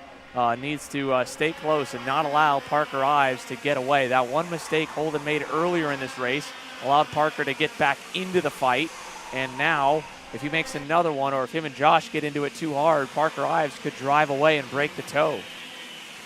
Yeah, definitely. So let's see if Myers decides to go. He's definitely going to now start to feel the pressure, and Bergman points forward to Myers, trying to tell him to try and make a move here, or Bergman was just kind of telling him not to defend here. So we'll see what happens here, but time definitely running out here. We're at 1:45 on the clock, plus 2 laps. So getting to the closing stages, and you see all the mechanics there on the fence line, telling their drivers to continue to push here or be patient. And there goes Bergman, and that's I assume that was going to happen when Myers kind of didn't pass Parker Ives in turn number 7. Yeah, Josh there emphatically pointed forward to Parker Ives. Ahead of him. He wants some help from Holden Myers. He's going to get it. Big run down the front straightaway, and he'll eat that gap right back up down to turn number 1. Bergman's going to take it to the inside in turn 2 and take back the lead. Ives back to 3rd as Holden's able to follow. Yeah, Ives got stuck there on the outside, and that was a clean move by Bergman to help Myers go through, and that kind of, is going to start to put some trust in Josh Bergman for Holden Myers. Let himself get up to that 2nd spot and made a move in the process, and had a really fast driver like Parker Ives right behind them. So we'll see what it looks like, but Myers continuing to check over his shoulder, check the gap with Parker Ives, currently at 2 car lengths.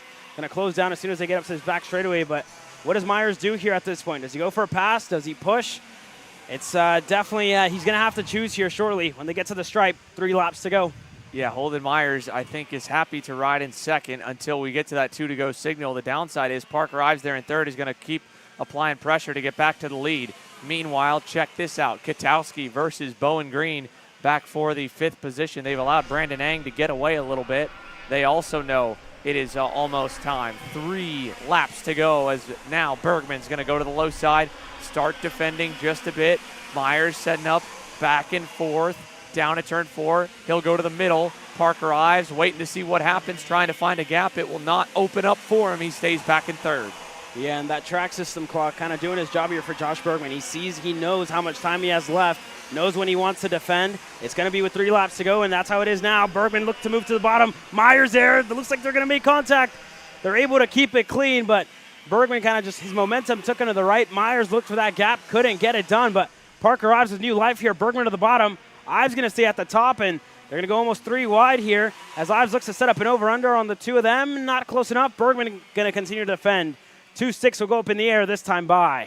Josh Bergman trying to fight with everything that he's got. He knows what's on the line. It's that first career national win. Holden Myers wants it as well. He's already on the cusp of his first national podium. He'll go to the high side. Ives is about a car length away. So can an over-under be done by Holden? In turn 2, little love tap. No, sir. Down to turn number 2. Bergman, but he sent it way deep, and that's going to stack him up in 3. Yeah, definitely going to stack him up here and keeping a tab on the gap further back with Katowski. They're going to go 3 wide once again. Ives looking to set up an over-under. Wasn't able to get anything done. Bergman still able to hold on from Myers, and Ives going to defend again in the Alpha Live hairpin here and just single foul line all the way through when we get the white flag next time by. Yeah, lap and a half to go here, Caleb, and into the S's. Does anyone try a big move here? No one going to send it there, but Holden with a little bobble. Here comes Parker, looking down the inside on the back straightaway. He'll have a nose to the inside and take over, second into the sweeper, but he'll go a little bit deep, and Holden's going to try and go back around him. He can't. Parker Ives up to P2. Josh Bergman's lead, now up to 3 car lengths as Nico Katowski takes over 4th.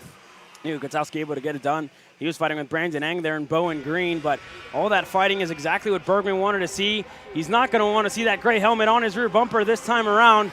Can Bergman get to the bottom soon enough? He can. Ives going to follow him through, try to hold off Myers, and they all have to be smart here.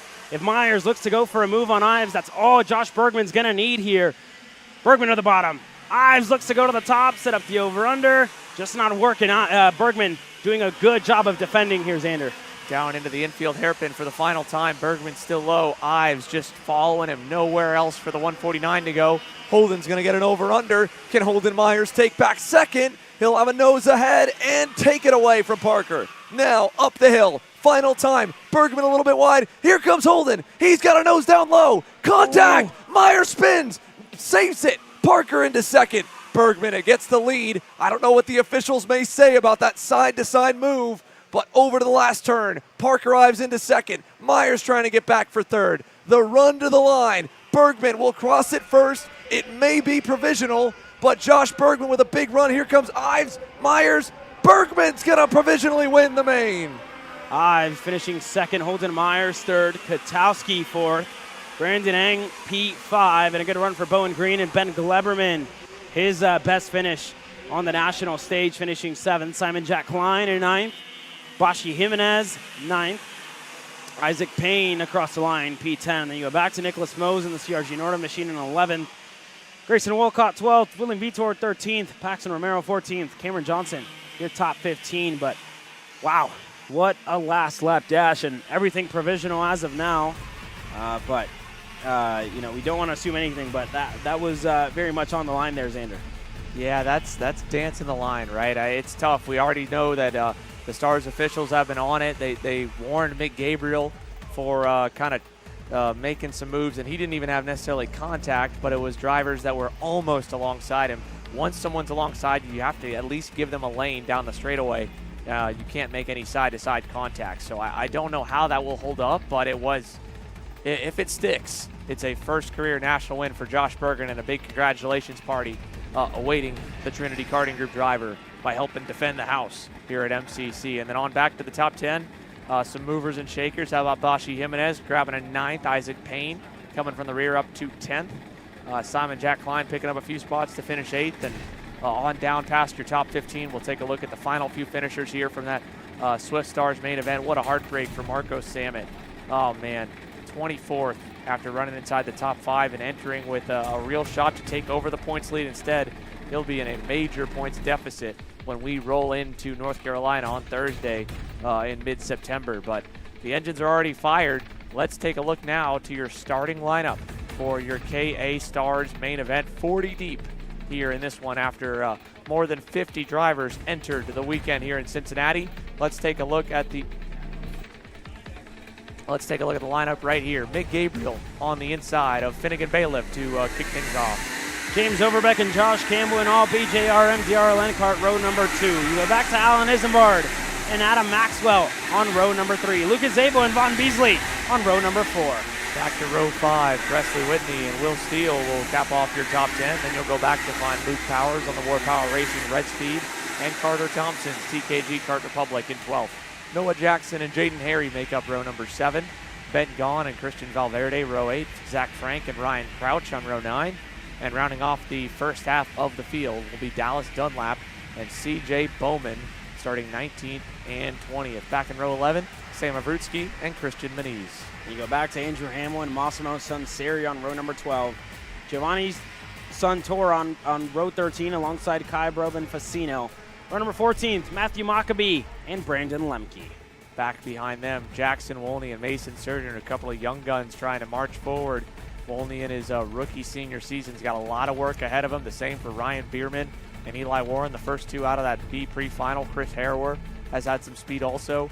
And the final few starters, Logan Mueller, Chase Adams, Seamus McKendry, Malachi Height, Blade Fountain, Camden Trachtenberg, and Peyton Klein rolls off at the end. Problems for Chris Harrower. His hand was down by the motor. I don't know if there's something loose maybe for the Timmy Tech Comp Kart, but he's trying to get back up into position as Mick Gabriel lines us on the inside with that blue and teal AEM karting Tony Kart Finnegan Bailiff on the outside in the Trinity Karting Group Kart Republic. Into the tram lines for KA Stars, who gets the jump out of the boxes. Finn Bailiff with a nice jump on the outside. He'll end up slotting into about maybe third as James Overbeck will get into second down in turn 2. 3, almost 4 wide further back in the field, and we'll wait to see if everybody can make it through. It's clean and steady for now, but side by side into turn number 4, Finnegan Bailiff slots back to the third spot. James Overbeck was able to get through for second. Everybody able to work their way through. Everybody still on the racetrack, and that's exactly what you want to see out of our KA Stars here, Xander. Yeah, 2 for 2 on at least making it to turn number 7 with the 40 kart fields. Hopefully we can make it through the full lap. They're 3 wide there at the back, and they're going to funnel into single file by the S's. And up and over the crest we go towards the back straightaway run. And that long left-handed sweeper. Here's a big slider from Adam Maxwell and a move by Finn Bailiff. He'll get by on James Overbeck for P2. Yeah, Bailiff not wasting any time, getting up to second and looking to chase down Mick Gabriel. Overbeck, Gabriel, and Bailiff have been the quickest drivers all weekend long, sitting in the best lap time, as well as Alan Isambard. Set in a barn burner yesterday morning in the morning warm-up, and if he has that same pace he had yesterday and can refigure it out here in this long main event, he'll definitely be within a shot of a race win here. Yeah, he just needs to stay where he's at, buy the time, bide your time, I should say, and stay in this lead group. Don't fall out of it and have to work your tires over that much harder to run them back down, because right now they're spread apart enough that Mick Gabriel is taking his normal line, not going offline, not defending, just trying to put some solid laps in. So is Finn Bailiff. Bailiff looks really fast here early. Let's see if he wants to go to the lead right now. He had a big run out of the S's. He's not going to roll with it here into the sweeper, but he will look low, and there it will be. Turn 13, Finn Bailiff to the lead. Alan Isambard simultaneously taking over third. And you have side by side there further back, Carter Thompson able to get a move done there as well. Noah Jackson close, Steele in that group too. Lucas Zabo in this front group as well. He's currently 6th at the moment, but Bailiff going to lead us away here in his backyard with Gabriel in that second spot, Isambard in third, Overbeck not too far back in the 4th spot with teammate Josh Campbell in 5th here. So we'll see how that battle looks back for Campbell, Zabo, and Luke Powers as they're still single file. And for a guy like Josh Campbell, who won last year at the King of the Castle, it's been a while since he's been on that top step of the podium. A year and counting for Josh Campbell. Definitely going to want to end his streak there today. Again, this is already still better than the last King of the Castle a month ago, where he didn't even make the main event. So running in the top 5 in all of his heats and top 10 in the pre-final. 5th currently, leading this second pack. Here's Luke Powers. Big move on the inside of Lucas Zabo. As well behind, even more moves. That was Thompson making another pass on Presley Whitney. So Carter Thompson now into 9th. And an update on some of the major movers through the pack here. Again, we talked about how fast Eli Warren was, and he felt pretty confident earlier today. He is up a good amount, and so is Brandon Lemke. There went Alan Isambard on the inside of Mick Gabriel.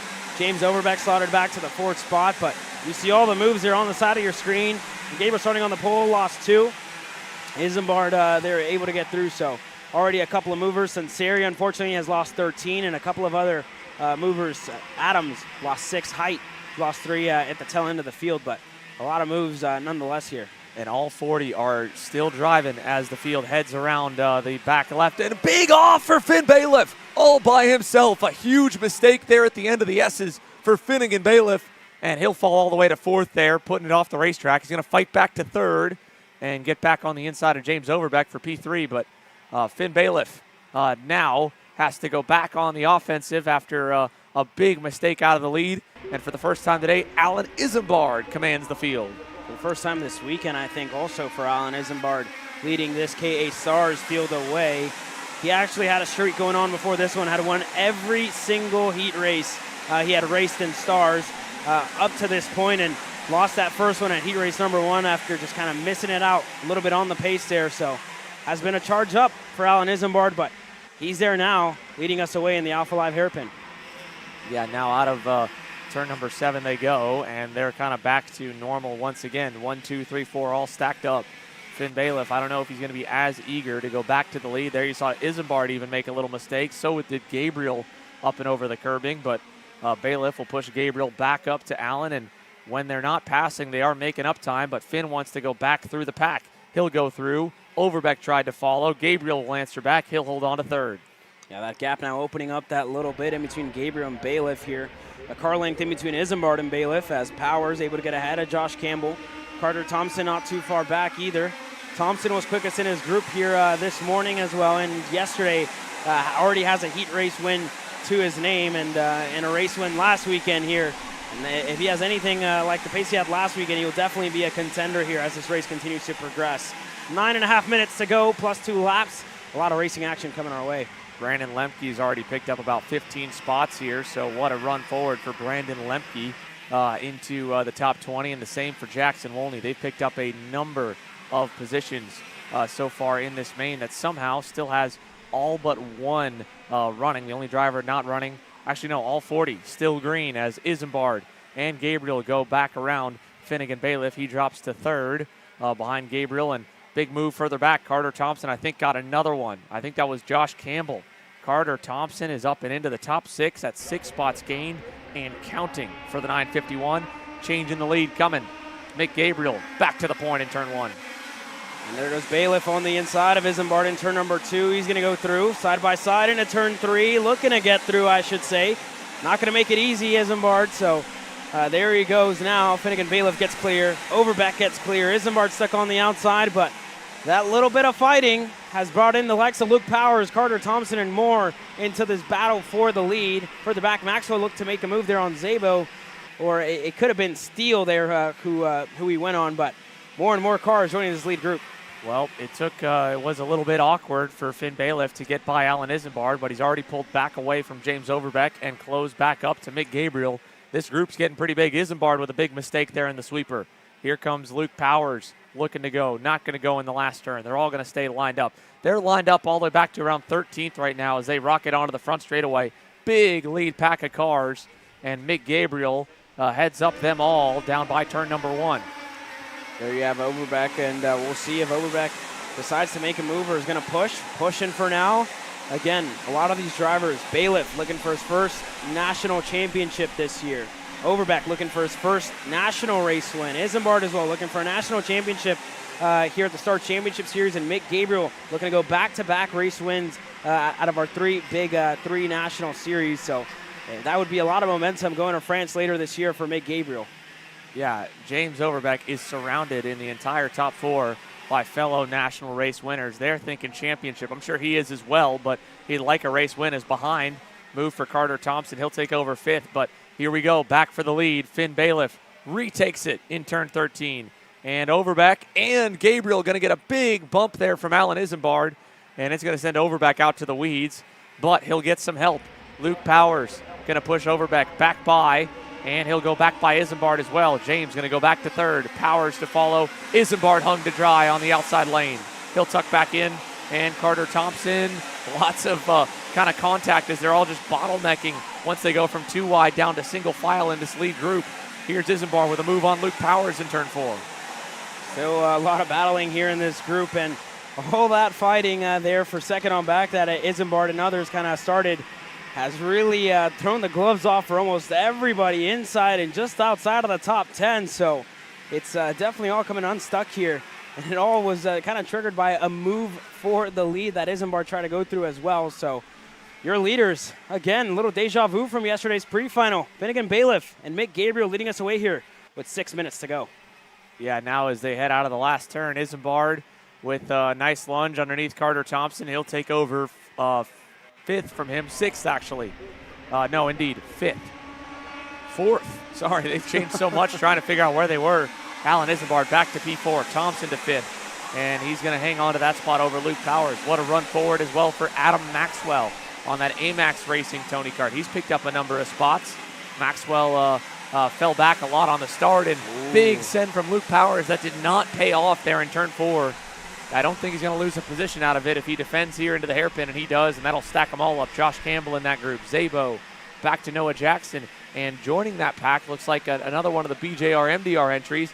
Actually, it's going to be maybe Vaughn Beasley. Presley Whitney. Sorry, Presley Whitney at the end of that grouping here coming down the hill as Maxwell and Campbell will go by Powers. Here comes Zabo. Here comes Noah Jackson. He won't have room to go. Yeah, Powers there shut the door, wanted to stop the bleeding. A couple of drivers off there on the at the back of the racetrack. 9:52 of Vaughn Beasley off the racetrack. CJ Bowman out as well in his MPG Academy machine. Both of those drivers out here early, but a little bit of change up front. Mick Gabriel to the point. James Overbeck to second. Finnegan Bailiff falls back to third, and Alan Isambard about to rejoin the party here after these three try to kick him out earlier on. So that's Sodi Racing USA definitely closing in, but Finn Bailiff could have help here from Carter Thompson in a couple of corners' time if Thompson can continue to set in the lap times that he's been doing here so far. Yeah, he was making such good progress, and then Isambard, after he got around him, Carter fell way back. So he's got at least a little bit of clean air at the moment to hunt back forward and hit his marks, and time to do it. 4 minutes plus 2 laps to go when they hit the line. Mick Gabriel, little low there into 13 and 14. James Overbeck with a big run, happy to push him. Gabriel looking back, hoping for some more help. Let's see, down the front stretch, Overbeck going to continue to shove him along down to turn 1.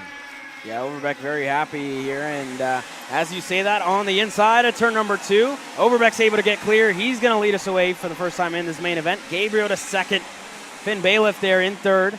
A little bit of a fade to the middle of the racetrack for Overbeck. Isambard going to join this party, but Carter Thompson, this is exactly what he wants to see. This is going to help him close down his gap and maybe get himself into a maiden national podium or maybe even a maiden national win for Carter Thompson on his first national start of the year. Yeah, talk about a confidence booster for Carter Thompson to be running inside the top 5, hunting down the leaders. He's going to get a little closer with this. Gabriel back to the lead. Bailiff going to follow into second there. Isambard kind of got locked up over the bumps and fell back. And just like that, Carter Thompson is now officially in the lead pack from starting outside the first 5 rows. Across the line, another lap in the books. That's 12 complete. We're expecting around 16 to 17, so somewhere in the mix of 5 laps to go, maybe 6. And Finn Bailiff says it's time for me to go back to the lead. Yeah, he was able to get it done there in turn 2. Gabriel going to look to go through. He gets it done. Overbeck there in third, going to the outside. Bailiff kind of fading to the middle of the racetrack, and point by Ty Fisher that he made. You have to defend if you want to kind of come away with this in the end, and Bailiff kind of fading to the middle of the racetrack, looking to hold off Mick Gabriel, kind of stagger him a little bit. Carter Thompson about to join the party. Adam Maxwell not too far back. Josh Campbell neither. So anybody's game, anybody inside of this top 15 can truly take a race win here today as Bailiff, little adjustment on the needles. That's going to cost him a little bit of time. Gabriel on the inside, and so does Overbeck. Bailiff able to slot back in third, and there goes Thompson. A huge send there. Almost gets into the back of Bailiff, and he loses a spot in the process to Maxwell and could lose another one here to Campbell shortly. Yeah, there was just nowhere to go for Carter Thompson. I mean, he had all that momentum to go in deep and carry that speed to get alongside Alan Isambard, and then kind of, again, like you said, tripped up Finn Bailiff. But look at Isambard. He's going to send it in on Finnegan there in turn number 2. And up front, James Overbeck, Mick Gabriel, they have an opportunity to get away. But Gabriel, I think he doesn't trust any of the ones behind. He's going to start parking the bus on the low side and try to defend for this race win. So as they go to the alpha timing hairpin in the infield, Mick Gabriel staying down low. Isambard with a big over-under. He'll close right to the rear bumper. Yeah, depending on how long it takes him to come back around, it could be just about 3 laps as Overbeck on the inside. Isambard, Mick Gabriel off the racetrack. Mick Gabriel loses a lot of spots, and he's going to be out of contention for a race win here today. Alan Isambard takes the lead. Finnegan Bailiff there to second, and there is Adam Maxwell moved over and made contact there with Carter Thompson. Bailiff loses a spot to Overbeck. Maxwell looks to go through. What a shakeup here. Look how big this pack is. Down the front straightaway, Jackson Woolney started 35th. He's in the top 10 right now. He is 7th as they cross the line into turn number 2. Everybody back down low to defend once again. What a run for the SCR Red Speed of Jackson Woolney as Alan Isambard, a multi-time race winner this year, is trying to fend off a potential first-time winner in James Overbeck. And behind him, Carter Thompson is continuously getting thrown to the weeds. So it's 1 and 2 together. Bailiff by himself in third, and this Matt Swarm, Luke Powers now on the end of it. Look at Brandon Lemke, started nearly dead last. He's up into the top 10 as well. And that's kind of what happens here if you get stuck on the outside, especially in this KA100 class, the most stacked it's been in quite some time. But Isambard there going to defend from Overbeck, and this is really going to fall into the lap here of Finnegan and Bailiff in the third spot to continue to close down his gap to the top 2. Isambard continuing to defend. 3 laps to go this time when they cross the stripe. Yeah, it's not over, Caleb. 3 more laps around. Isambard's got to hold on. James Overbeck has had so many close calls. Can he get the inside into turn number 2? He's there, but he backs out of it. And Bailiff around the outside. Finnegan Bailiff with a nose out in front. He'll take second. Finnegan Bailiff is second there. Points forward to James Overbeck. So what does Bailiff do?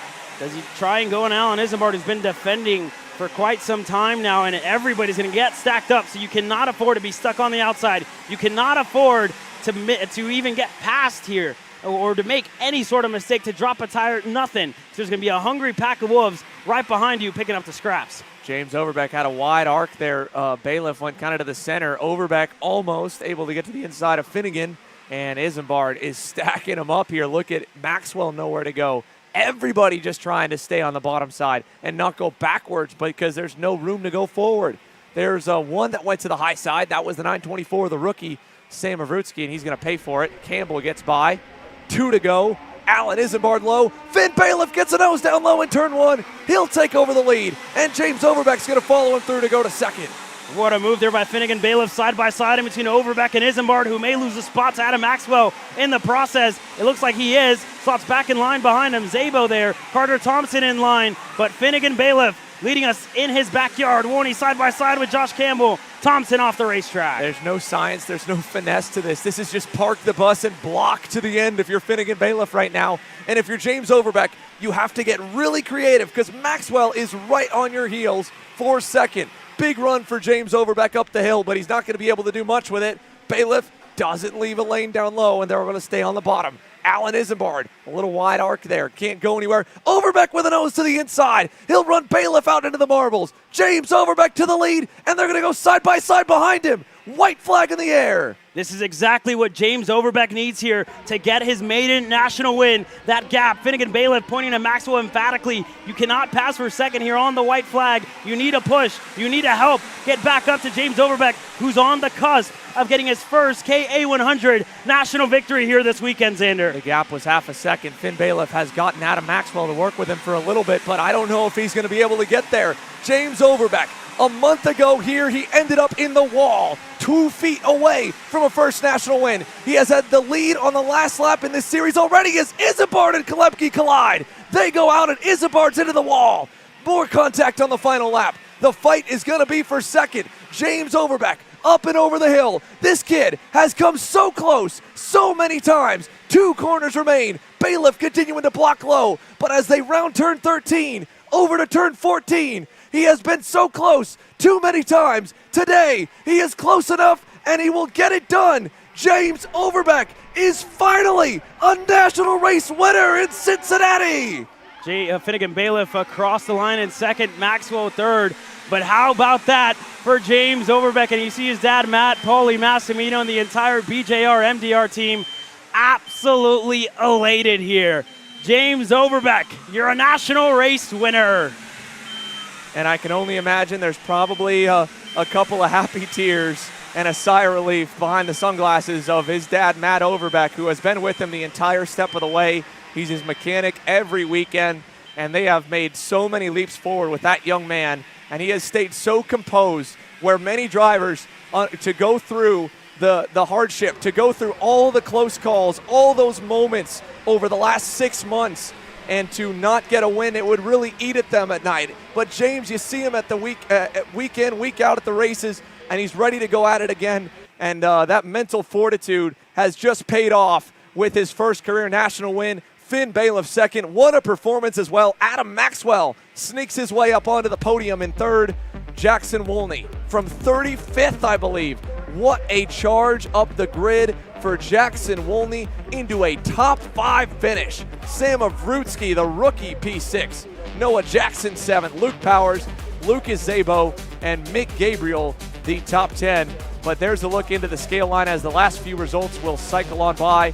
And James Overbeck is officially a national race winner. Finally, he gets the job done after a championship last season, after podium after podium after podium. And not only does he have the race win, he entered with the points lead. It just got a whole lot bigger. I believe he'll leave this weekend here, Caleb, with over 100 points to the good to try and go back-to-back and win his second career national title when we head to the night fight at Trackhouse Motorplex in Mooresville, North Carolina.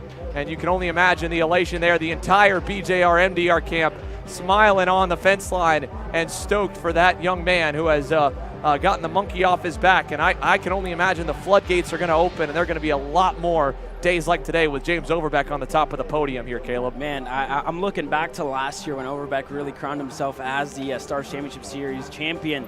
And I remember that interview I had with him last year. Said he wasn't happy. He wasn't content. He doesn't feel like he was the champion. Didn't wear the number 1 plate because he wasn't. He had a lot of podiums. Didn't have a race win.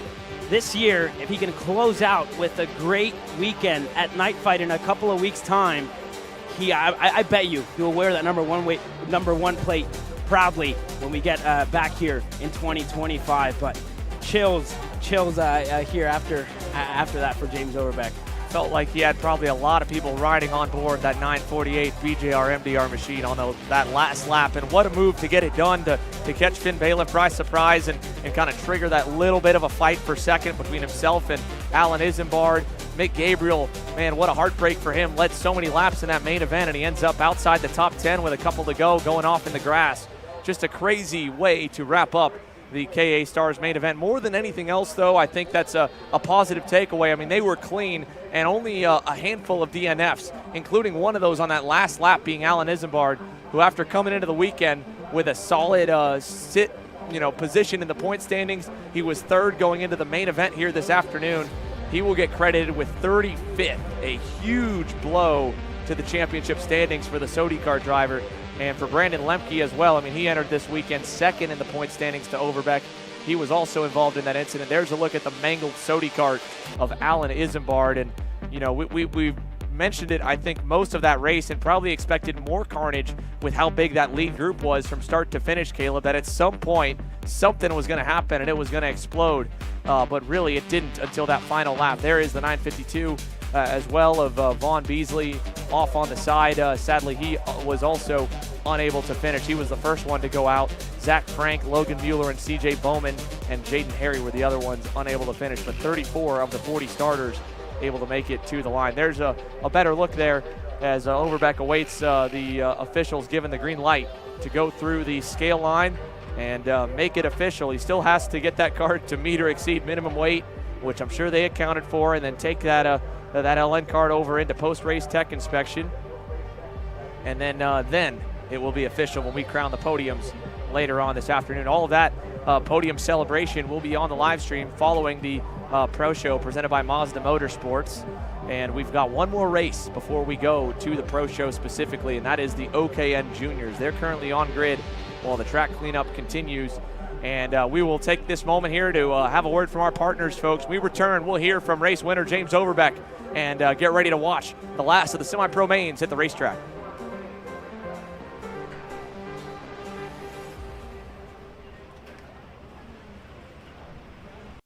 This is Henry. Henry feels sad. Henry feels sad because it's time for his next big race and his go-kart is in bits. Henry doesn't know that Acceleration Kart Racing is the United States' #1 shop for all of your karting equipment needs. Henry also doesn't know that Acceleration Kart Racing can deliver anything from tires to race suits and even wheels directly to your front door or to the racetrack itself quickly and efficiently, with tech support available 6 days a week.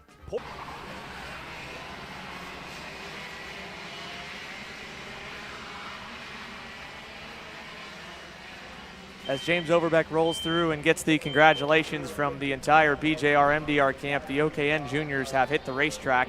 We'll go side by side and hear from James once their main event gets underway. He's still got to help get all of his gear together and head over through to the official tech inspection area. Let's take a look quickly at the lineup before we go green for OKN Junior with Davin Roberts and Isaac Malhewitt getting ready to lead us to green for the 8 drivers on deck in this 15-minute plus 2-lap main.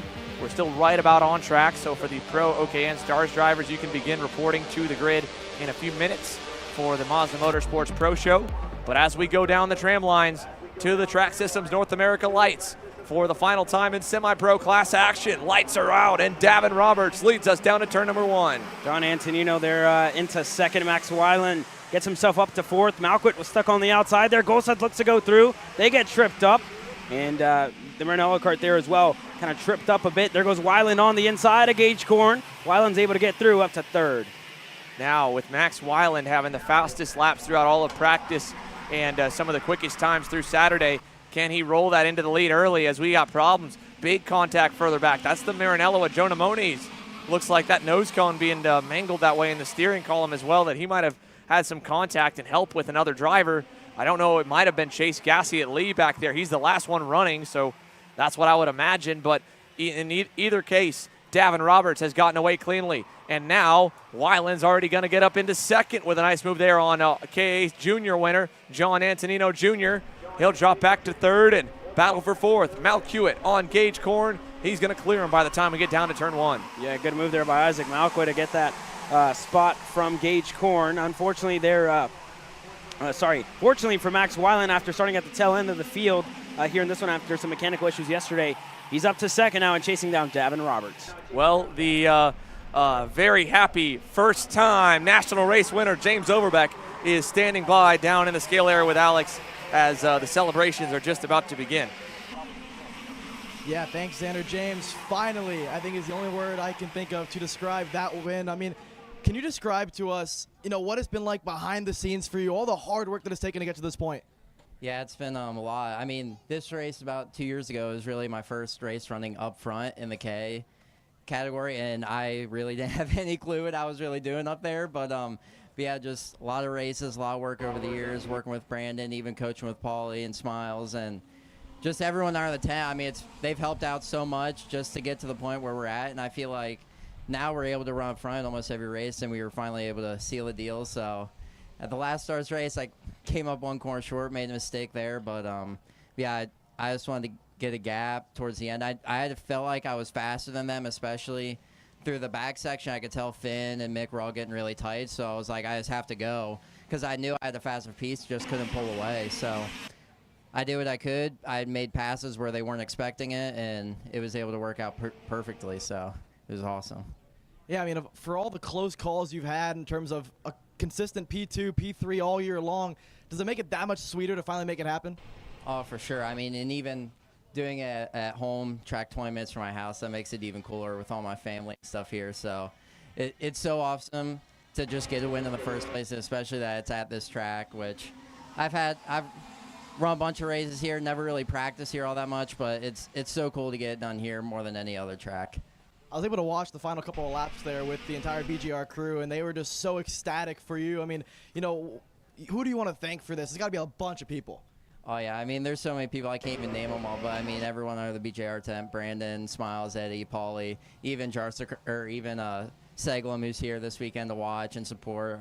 Even I saw all the MPG guys were up on the fence when I came into the pits. I mean, they're all awesome. They're all super nice to me over there. And everyone, everyone that helps out. I can't even name them all. But BBS, Racing Engines, they help so much. And like I said, everyone under the tent, I can't thank them enough. Congrats, James. Thank you. Oh, yeah, and my dad. There you go. James Overbeck wanted to make sure that he got that last one in as well to thank his dad, Matt, who puts in all the hard work as we go back to the OKN juniors. And, the dynamic has just changed quite a bit. First and foremost, when we were away, Isaac Malcuit out on that PSL karting Beryl Art. What a heartbreak for Ike. He will fail to finish this main. And at the same time, John Antonino and Davin Roberts, they've all gone around. Max Weiland, he's faded back to 4th. So big change up here, but the Ryan Perry Motorsport Tony Kart of Davin Roberts is back at the front, and John Antonino Jr. trying to be one of the only drivers able to double up. And the only opportunity, the 2 junior classes, to get 2 Clash at the Club wins on the same weekend. He's right there on Roberts' bumper. Not quite going to do it in 13. Does he go in 14? Not there either, but Gassiet Lee is closing in as well. One driver that came up close and has one here before was Finnegan Bailiff. He comes up just 1 spot shy, but still one heck of a performance, Alex. Yeah, thank you, Xander. Finn, you won a couple heat races there, a good pre-final, a solid final. When I called you over for the interview, I kind of interrupted you chugging a bottle of water. So how tough was it out there? Yeah, it was really tough. Everyone was super close. I don't think I had exactly the right kart set up, so I was having to fight a little harder than them. But, yeah, I'm really happy for James to get the win that he deserved. So it was a good race. Yeah, you mentioned you didn't have the go-kart to really make it happen. Still, P2 is solid in the KA Stars class. Looking back on this race, anything you think you could have done differently? Yeah, just worked on the kart a little bit better, made it a little faster. But that's about all I think I could have done. All right, thank you, Finn. Thank you. There you go from Finnegan Bailiff. Again, that tracks exactly what James Overbeck said as Chase Gassiet Lee now goes by Davin Roberts. He's already faded back to 3rd, and John Antonino Jr. now with a bit of a gap back to the 2nd, 3rd, and 4th pack with a big run forward. But one thing to keep in mind again through these interviews is how much crosses over and how honest these guys were. And James was dead honest. He said, I felt like Finn was getting a bit tight. Mick was a bit tight. And you kind of heard it from Finnegan Bailiff saying, yeah, we didn't quite have the setup where he was as fast as he would have liked and had to fight a little harder. They're going to continue to fight up here. But one driver that had no issue fighting, clawing, and making up 30 positions. What an incredible drive. Jackson Wolney goes from way back to the top 5, and he's standing by with Alex. I mean, Jackson, we spoke to you this morning, and you seemed deflated. You didn't really know where your go-kart had gone from Friday, Saturday, and into today, but you seem to have found the pace since the warm-up this morning. I mean, what do you think turned around overnight? We were really just trying stuff. I mean, it's new for us, so we're just trying whatever we can. I mean, how tough was it to carve way through the field? You made it look pretty easy. I mean, I had the pace. I just had to just keep my momentum up. Just whenever I could make a pass, I had to go for it. And what can you tell us about the racetrack as we head into the final couple races here today for the pro guys? It's got a lot of grip, but it's getting hot, so it's probably going to get a little greasy. All right, thank you, Jackson. No problem. As if you needed another excuse to not turn away from the action. Every time we've gone to one of these quick sound bites has been when the race has opened up, and then it's kind of gotten back to single file. John Antonino Jr. having a rough ride up and over this hill 1 lap ago. Now is more than 2 seconds back. In fact, he's 5 seconds back by the time he got back on the racetrack and cleaned up. A major bummer for the kid that was leading and already won today in the KA junior class. That's going to be much harder and just about out the window with 7.5 minutes to go, plus 2 laps remaining. So it's now Chase Gassiet Lee, Max Weiland, Davin Roberts, the updated top 3, with a little bit of a gap between them, but Weiland a little faster than Gassiet Lee last time by. Now, talking about the top 3, it's a podium finish for Adam Maxwell. P3 at the end of that, and evading all the chaos that went on around him, Alex. Yeah, it seemed pretty tough out there for all the KA Stars drivers. A lot of different incidents ensued in front of you. Adam, you were able to escape it all. What was it like from your driver's seat? Just trying to be as patient as possible, and whenever they made mistakes, just took advantage of where I can. Yeah, you're sweating pretty hard here. I know it's hot out there. I mean, did you have to make a lot of changes throughout the go-kart throughout the weekend as it got hotter? Yeah, for sure. We were struggling the whole weekend with setup, so I wasn't really even up there until the pre-final, but once we got the speed, then we were there and just sitting in the draft and where we could make positions. One last thing here, Adam. Who would you like to thank for this podium finish? AMAX Racing, Eric Fagan, Scott Hamble, my mom and dad, P1 Racing Engines, and I think that's it. Thank you, Adam. Good job. Thank you. Up front here, Chase Gassioli and Max Weiland continue to roll, but we've got problems. Nathan Golseth has spun around all by himself, to be fair, back in the sixth position. Oh, the engine seized.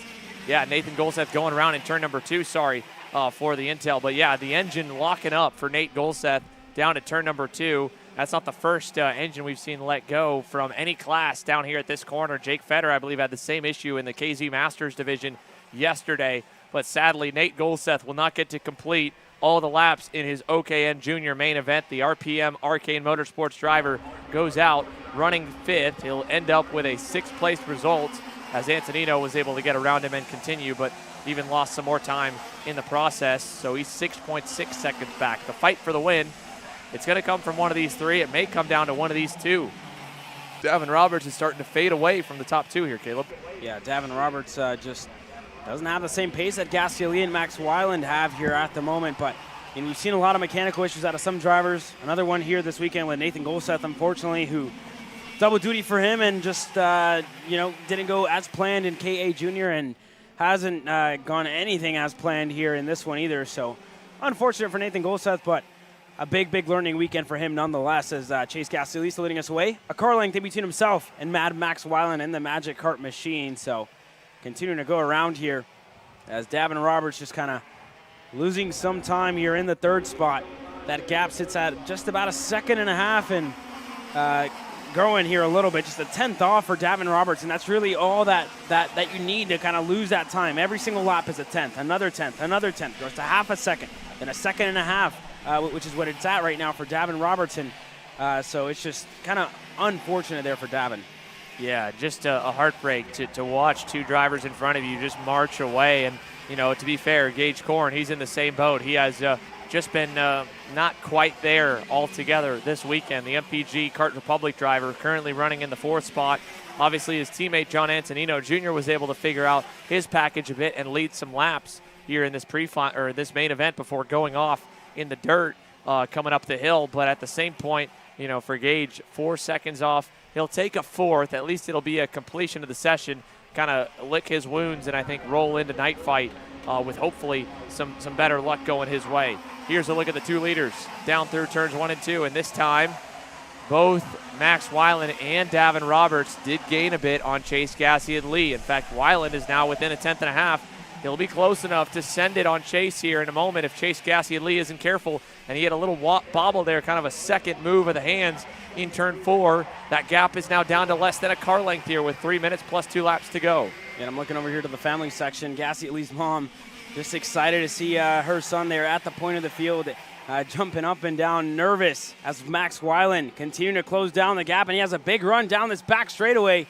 He continues to close in on Gassioli. There goes Weiland on the inside in turn number 13. They slow down. Max Weiland with big issues. His engine just shut off mid-corner. Gassioli loses a lot of time. Gassioli's out of this race as well. And to the lead, Davin Roberts is your new leader here in OKN-J, as both Chase Gassioli has seized and Max Weiland seized mid-corner while trying to pass Chase Gassioli. And he's not allowed to restart, so even though Chase Gassioli got back in the go-kart, he's not going to be able to get back going as well. So that basically takes us down to only 3 that remain in the main. Davin Roberts, Gage Korn, and this is why you never give up if you're John Antonino going off 5 seconds away. You think it'll never happen, but then the leaders crash, and all of a sudden, John Antonino Jr. is back on the podium in OKN Jr. Gage Korn, after all weekend having just nothing go his way, a spin at the start of heat number 1, a lack of pace a little bit through the rest of the weekend, he's staring down a 2nd place result, some hardware to go home back to Colorado with from the clash at the club. And, of course, for Davin Roberts, just staying in the fight. We talked about how Max Weiland and Chase Gassiet-Lee were inching away from him. They were pulling away just ever so slightly with that gap going to 1.3 to 1.4 seconds. But now Davin Roberts is hunting another national win. What a way to do it here. Just keeping his nose clean, keeping the motor running, and surviving with how long the mains are. There's so much that can happen. You're never out of it until that checkered flag waves. Yeah, for sure. I mean, this is really, really good for Davin Robertson. I can't imagine his heart rate as soon as he saw both Max Weiland there and Gassiet-Lee kind of just stall mid-corner, just stuck on the apex there for Weiland, and it was a flat slide all the way into the grass there. Just, wow, I'm not sure if Weiland just kind of locked up the brakes and the entire thing just kind of shut off on him, or if he seized while making the pass there on Gassiet-Lee.